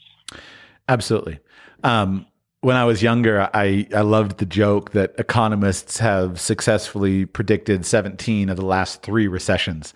And I always thought, what a funny joke, right? Economists have successfully predicted 17 of the last 3 recessions. And I thought I would be immune from that. I look back on my life and I think, Joshua, you've successfully predicted 17 of the last 3 recessions. And somehow it just seems so much easier to connect with the negative side of life, the negative psychology, the doom and gloom predictions, than the happy-go-lucky positive. Everything's going to be wonderful. So let's be prudent in all affairs, but not put excessive stock in our recession predictions. Yes, I would say there are 2 things that are really important. The first is, there are certainly more than 2, but there are 2 that I want to give an answer to you. The first kind of job that is not affected by a recession, or is, if that's too strong of a statement, is, we could say, the first kind of job that is the least affected by a recession is a job that is where you can specifically connect your job work to the revenue created. Because if you can prove that you are creating revenue that is in excess of what you are costing, then your job security is pretty well assured. Now, the classic representation of this is sales. Salesmen do not risk job insecurity in a recession if they can demonstrate that their work is bringing in more money than they're costing. If I can show that I brought in $1 million of revenue, then and thus I can justify my $150,000 commission rate, I'm going to have a job, because that other $700,000 or $850,000 of revenue for the company is actually supporting a lot of other people based upon my efforts. So sales-related jobs are where you have one job supporting many other jobs. I think there are other expressions of work where you can prove it. So let's say the guy who is producing the widgets, right? If he can say, look, I produced a widget and I added $100 worth of value to this widget, and my cost was $50 for the work that I did, I'm worth it, right? Then that guy's got a good case as well. But you want to be able to tie your specific output to people. You want to be able to tie your expense to your employer, to the specific output that you are creating. So let's use Twitter as an example, right? We're just talking about Twitter. When Elon Musk came in and took over Twitter, bought the company, et cetera, laid off huge swaths of the workforce. And there were apocalyptic predictions about how quickly Twitter was going to collapse without these huge swaths of the workforce. The engineers, the ESG consultants, the diversity consultants, the trust and safety team, blah, blah, blah, right? He laid off huge swaths of these people. None of those people could prove that their job and their work was making the company more money than they were costing. Otherwise, they would not have been gone, unless there was a deep ideological, problem or something like that. And the company seems to be running, as well as ever. I'm enjoying Twitter more than I ever did, and everything about the experience is just as good, if not better. So that's the problem that you face if you're kind of a mid-level manager and you're responsible for a department, but your department is not bringing in money. It's just spending money. How do you predict that? So anything you can do to specifically show, hey, listen, boss, yes, I cost you $150,000 a year, but I can point to my $1 million of new contracts that I brought in. You're golden. I think also these positions are really good because unless your entire marketplace changes, these positions are good because you get accustomed to defending your price, and then you can do that in a recession or out of a recession. One of the things that I'm so grateful for learning in the financial services business was that a good salesman can make money in any market. I started selling life insurance in 2008 at the depths of the financial crisis. I couldn't tell you how many, mortgage brokers and real estate people and broke real estate investors I sat with and tried to sell insurance. They didn't buy it, generally speaking. But what I learned through that was there were lots of people who needed insurance, and it didn't really matter that there was a recession on, because there were still plenty of people who weren't being impacted significantly by that recession. My data point that I point to is this. Remember that during the Great Depression, 25%, or 1 in 4, let me apply that making it stick or making numbers count methodology, right? 1 out of 4 people was out of work.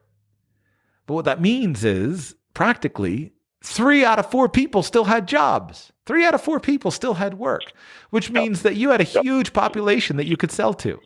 And so sales is it kind of puts that into perspective, that even in the worst financial depression ever known in the United States, there was massive protection. Okay, so category number 1 is, can you have a job where you can specifically demonstrate that you make your boss more money than you cost him, and hopefully a lot more? The second thing that I believe is really important is, can I work in a job where we cater to wealthy people? Can I work in a job where we cater to wealthy people and especially in luxury goods in some way? Now, not everything is perfect, but the point is this.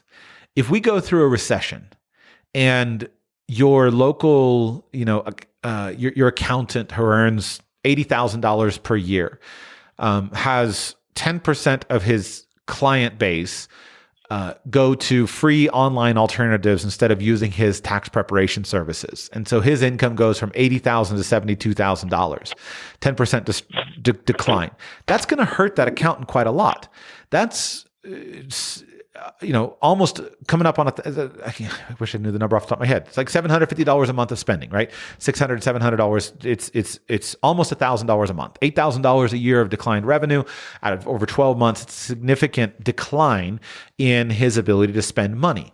And so he's got to go through his budget, and he's going to start trimming out, call it $600 a month of expenses. And that means that, okay, my maid who was coming once a week is just not going to come anymore. We're going to cut back our eating out budget by $200. We're going to spend less on vacation, etc. But now flip it. And let's say that you're working for, a local anesthesiologist who's making $800,000 a year. And that anesthesiologist has a decline in his business by 10%. And his decline now means that he's making $720,000 per year. That's probably going to have very little impact on his lifestyle. He might choose to forego a new car purchase, but he's not going to lay off his maid. He's not going to he's not going to end his golf club membership. He's going to continue. Now, let's say that you're working for a guy, or there's a guy who has $20 million, and he has a 10% decrease in his portfolio values. Well, just not going to make any difference in his day-to-day life.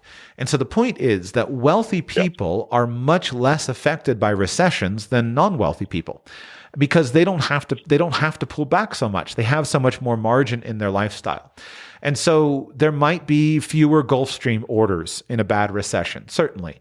There might be, fewer Boeing sold or fewer kind of luxury goods. But if you're working with and serving the wealthy, in general, you're not going to be affected significantly in a recession. So if your job involves serving wealthy people, you're well protected in a recession.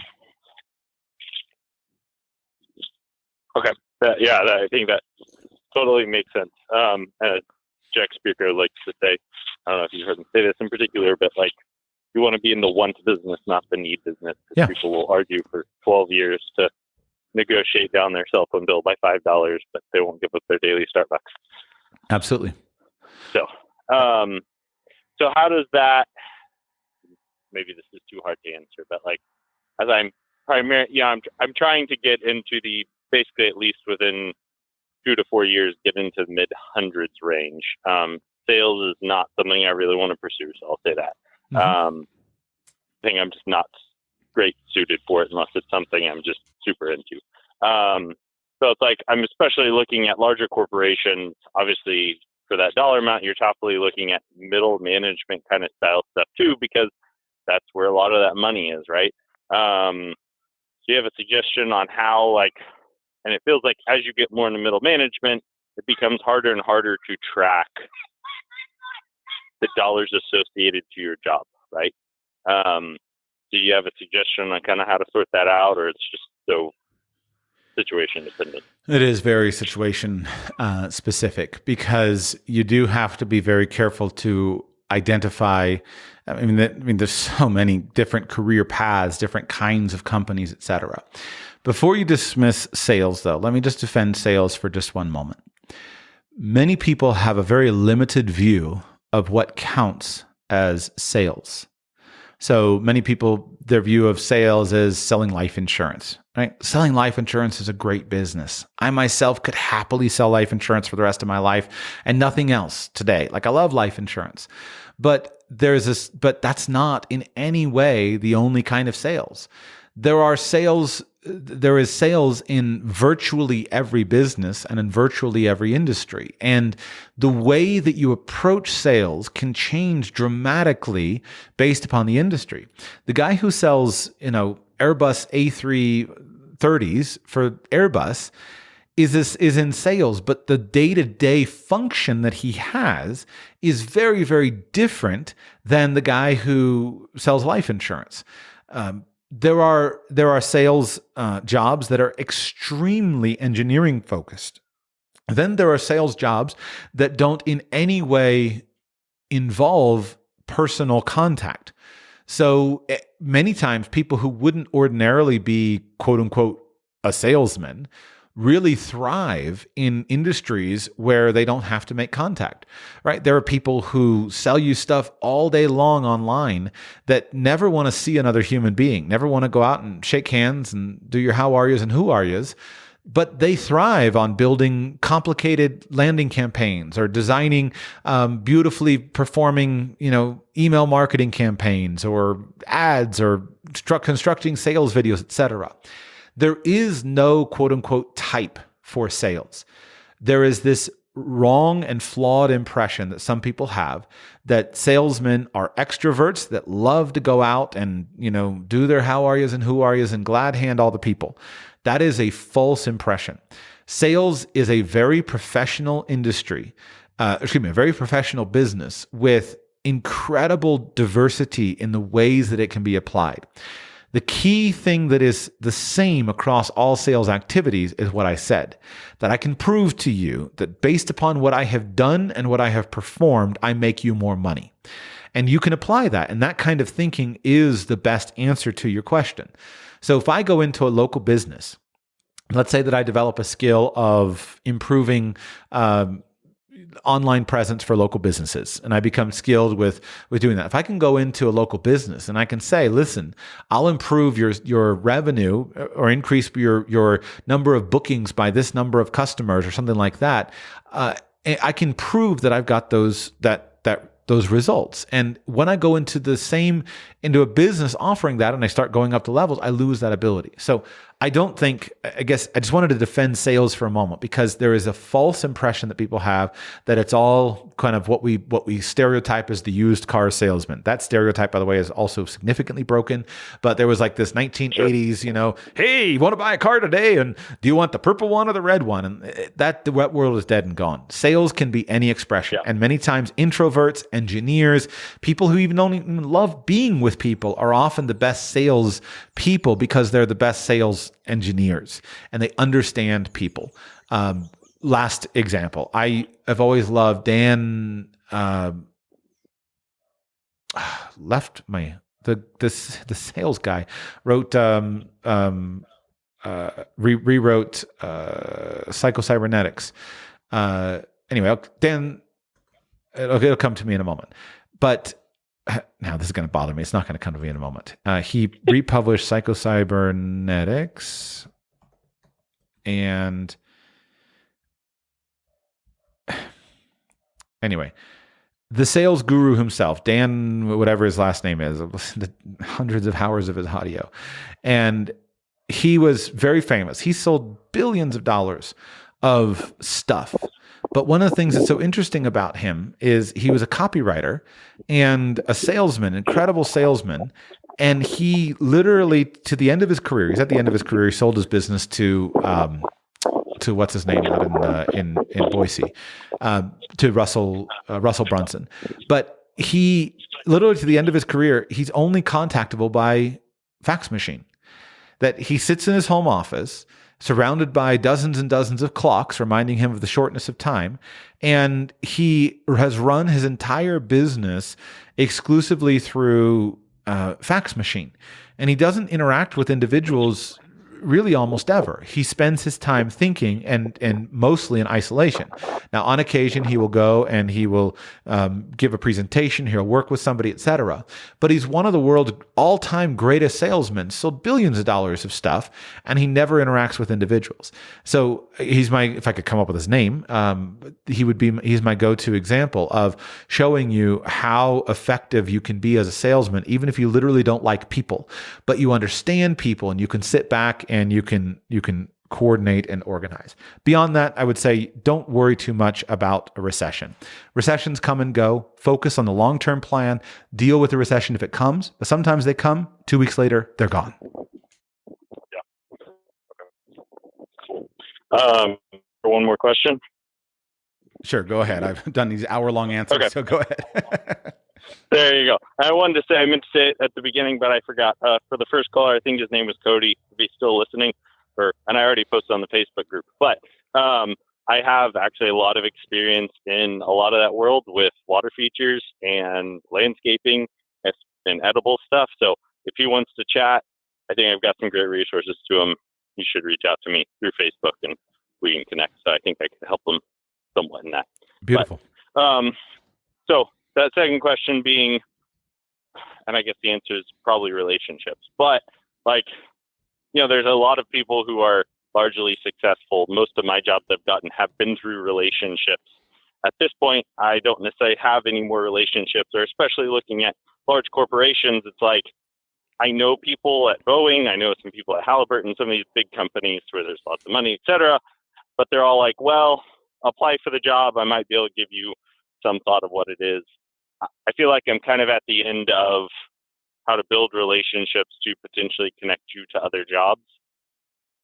Do you have a suggestion on how to build more of those relationships, or where, for especially some of the higher paying jobs, those connections are? Do those not exist for larger companies?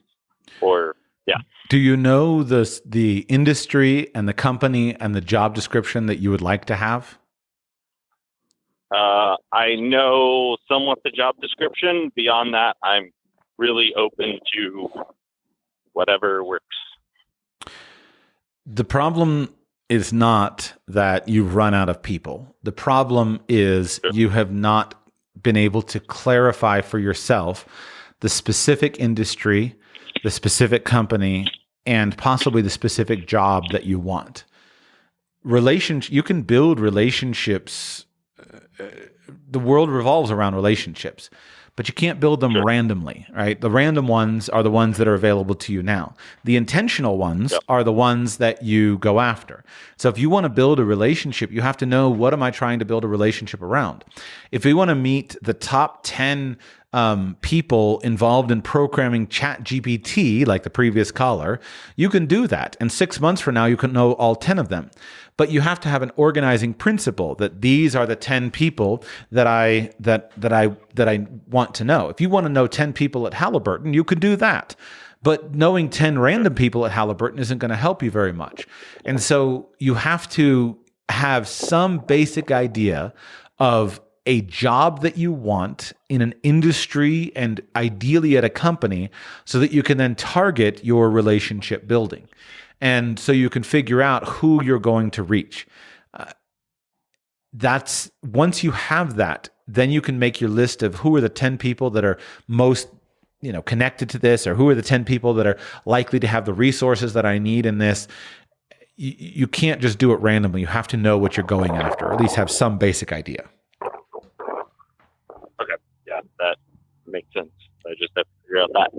Yeah. Okay. A man who says, I want a job is going to have a hard time finding it because he can't know where to start looking other than just a random help wanted job. But the man who says, I want a job working in a mortgage company as a mortgage loan, officer, but not selling, that man now pulls out the phone book, finds certain number of mortgage companies, starts meeting people, and a month later he'll have the job. So you got to have some idea of where to start your search based upon what you want. Then you can start making the contacts that you need. So that would be my recommendation. All right, move to Mark in Georgia. Mark, welcome to the show. How can I serve you today? Mark in Georgia, are you there? Going once for Mark. Going twice. Mark, we'll come back to you in a minute. We'll go to Trey in Texas. Trey, welcome to the show. How can I serve you today? Oh, man, Joshua, this has been a long one, hasn't it? My bladder is telling me to answer your question quickly. It's been good, man. I'll tell you what, man, I had 3 questions, but one of them is probably better for my attorney anyway, and I'm going to be talking to him next week. So I'm going to give you 2, and feel free to do rapid fire if you want to. The first one, you mentioned loving motorcycles on your recent goal setting podcast. Mm-hmm. And I also love motorcycles, and currently have an Indian and a Harley. And of course, it's a fairly risky lifestyle. I just wanted to ask, how do you balance your love of motorcycles with your fatherly responsibility to stay alive? Good question. When I first started riding motorcycles, I thought it through very carefully. And I discovered a couple of statistics that made a big difference. So I can't cite the original factors today. So I'm just going to use directional numbers, and you can look up the actual numbers. But I heard something like 50% of motorcycle accidents involve alcohol, something like that, a high percentage. Yep. And alcohol is extremely dangerous to a motorcycle rider, even in amounts that are not over the legal limit, because just a tiny bit of alcohol can cause slight variations in response times, et cetera, which can be the difference between life and death. So I made a promise to myself. Number one, I'm going to cut out 50% of accidents by never consuming a drop of alcohol when I'm riding. And I never had a single drink, not a single drink ever when I'm riding a motorcycle. Number two, a huge percentage of motorcycle accidents are driven by riders who outride their ability. So one of the great problems of motorcycle statistics have to do with the sample set, right? Is it the most recent death, was it, Joe Blow out on a Saturday morning ride down to see his buddy at his buddy's house on his Harley, or was it the guy in his Hayabusa going 190 miles an hour down the interstate, right? Which was it? Well, they're all included in motorcycle deaths. But a lot of motorcycle accidents involve the rider outriding his ability, right? Takes the curve too hard, flips over the top side, and is dead down on the cliff below.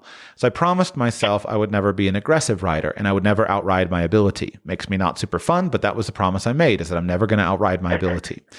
The third thing that I chose was focused on rider skill. Very many riders, especially kind of the weekend warrior riders, don't ever practice the skill of motorcycle riding. They don't actually practice the actual skills. Now, here's where I think a lot of times the sport bike guys do better, but they're riding so fast that it's pretty dangerous a lot of times. But the weekend guy doesn't actually practice the skills. And so I would go out and practice all my slow speed stuff, slow speed maneuvering. I bought all of the Ride Like a Pro info products. Back then it was the DVDs, and I watched them all, and I would go out on the weekends and I would practice in the parking lot, practice everything until I could come up and I could do a U-turn in a tiny space without, putting my feet down. I practiced emergency stopping. I practiced all the skills. And then related to that, one of the big skills is proactive riding. So you can't, as a motorcyclist, you can't control other drivers, but you can be prepared for them. So little things like covering the brakes whenever there's an opportunity where someone could pull out in front of you, that you've already got the brakes covered. That microsecond to where you have the brakes covered because you're watching for someone to pull out in front of you from the left-hand side or whatever it is, that microsecond is a big deal. And so practicing those things and constantly thinking, where is the danger? Then I tried to focus on riding in safer environments. And so the most risky places to ride are stroads in the United States, right? These mixed lane things where you got people crossing all over the time. I hate those. And so riding on the interstate for a motorcyclist, very low risk. Riding on, a back two lane road, relatively low risk. Riding on 4 or 6 lane stroads through town is a death sentence in many cases. And then also I committed to wearing all the gear all the time. So all the gear all the time to try to be protected. So today, even including airbags, right? And doing it. And people don't do it because they don't like the heat or they don't like the cool, etc. But that gear saves lives. So having a high quality helmet, having high quality riding jacket and stuff, that saves lives. And there are plenty of options available that give you kind of the riding environment. That said, I pretty much have given up motorcycle riding these days because whenever I'm out there, it's not that I'm worried about the safety, but primarily it's that I think about what I could be doing instead. And so being out on a motorcycle is going to limit you to 1 or maximum 2 people. Whereas, right, if you got a bunch of children, what are you going to do? And I just can't justify that stuff. I don't need to have a hobby that takes me away from home every Saturday for 5 hours. My hobby is my children. And so I want to do something that's going to be with them. And so it just doesn't fit into my life. Now, when I'm older, maybe will it change? Sure. I always loved, one of my favorite stories was I think it was the Underwoods, the Horizons Unlimited, this Australian couple who took their Harley Davidson to every country in the world. Like, that's awesome. But that's not at this stage of my life. So I don't bother anymore. I don't ride much. There you go. Yeah. Okay. Well, it's funny because you're very logical. That's exactly the thought process I did as well. I looked up the stats and was like, oh, okay, well, don't drink and ride. Wear the gear. I don't do so great at wearing the gear all the time. I should probably get one of those airbag vests, but I wear my helmet and that kind of thing.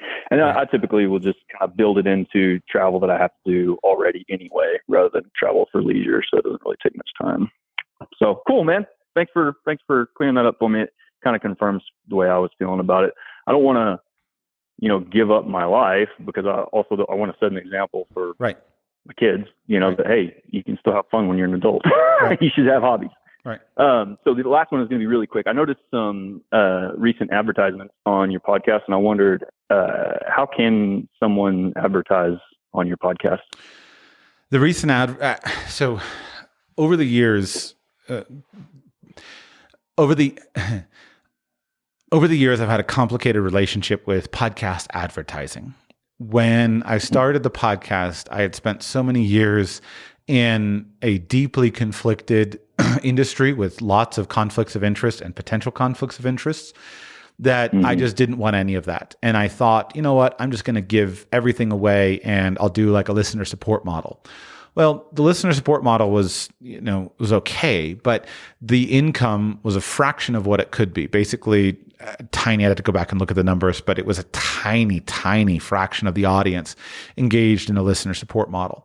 But I stuck to my guns, and I'm like, no, I want the purity of this. And so then I started selling. Courses, and the courses have been my most profitable endeavor. I do some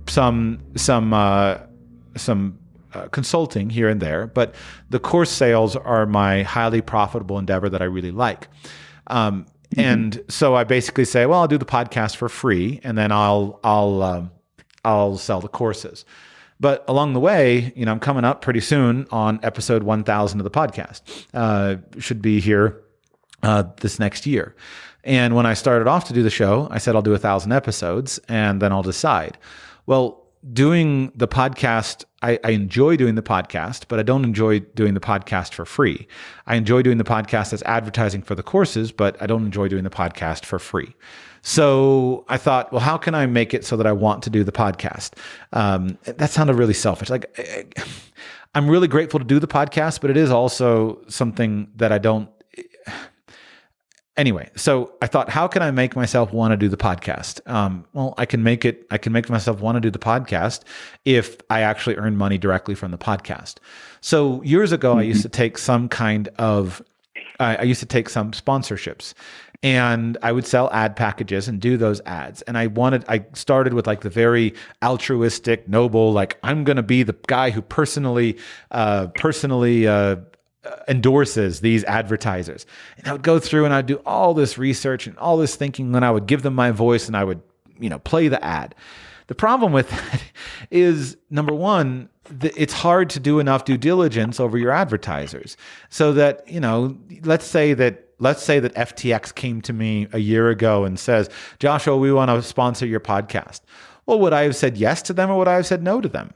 I don't know, right? I probably would have said yes if I were selling ad spaces, because I didn't have any unique insight into the fact that it was a giant Ponzi scheme. I'm not that connected to the industry. And so like that whole concept of personal endorsement is a very excruciating thing for me. So the problem is that, in podcast advertising, there's something called dynamic ad insertion. And there's been, over the years that's been available from several providers, but I never pursued it because I didn't really want to do advertising for other people's stuff. I primarily like to just advertise my own stuff, and I like to make my money from my own courses, my own products, because those I can endorse. I know they're high quality and I'm happy with them, and the money's really good. So anyway, but I said, well, let me try it. So then my podcast host, which is Libsyn, came out and they created their own what's called dynamic ad insertion, where they automatically put ads on the show. And my audience size is quite large in the podcast space, and it means that the ads that can be bought get a pretty good rate. And so the actual cost of them makes it worth my showing up and doing a podcast, because if there's 3 or 4 ads that play on the show, then they do it. And by doing it using the dynamic ad insertion system, I actually have no control over the ads that are played, and I'm not choosing them, and they're not in my voice. So that helps me to feel good. It's just like the radio, right? Where they play something in between what you say. I'm responsible for what I say. I'm not responsible for what other people say. And so anyway, that's what it is. It's a company that Libsyn interacts with, and they buy ad spots. So how can you buy an ad on my show? Short answer is you can't. I can't guarantee you that anything will be on my show because I don't control the ad flow or the ad inventory. You could go and figure out who that company is and buy advertising from them, but that advertising would not appear just on my show. It would appear on other people's shows. Now, that may change in the future. So that dynamic ad insertion is a little bit annoying because I don't have control over the ads. I have some control. I can control, like, to some degree what gets advertised, but some of that stuff is pretty, like, even if I exercise the category selection, I don't get the finite category selection. So I may move to a different provider, or I may just go ahead and go back to doing my own thing and setting up my own system where I did actually sell ad rates for people who were allied with my show. There was a show recently where somebody they published an ad for HIV testing, and they published an ad for a transgender lifestyle podcast on my show. And one of my listeners wrote to me and said, Joshua, FYI, like, these are the ads that are playing on your show. They're probably not a great fit for your brand. And it's like, yeah, they're not. I don't want to be served, I don't want to be served with ads for HIV testing. That's just, I don't even want to think about it. It's not what I want showing up in my financial podcast. And I don't want a transgender lifestyle promotion, podcast advertised. So they're still working out some kinks, and I'm patient, and we're working on it, and we'll see. I haven't decided that, but at the moment I'm not accepting personalized advertising. Maybe that can happen in the future. Maybe not. We'll see. But at the moment, the best thing you can do is plug your thing. So plug your thing. You got 30 seconds. Go ahead. Well, I appreciate that. It's actually HIV testing for LGBT. Wonderful.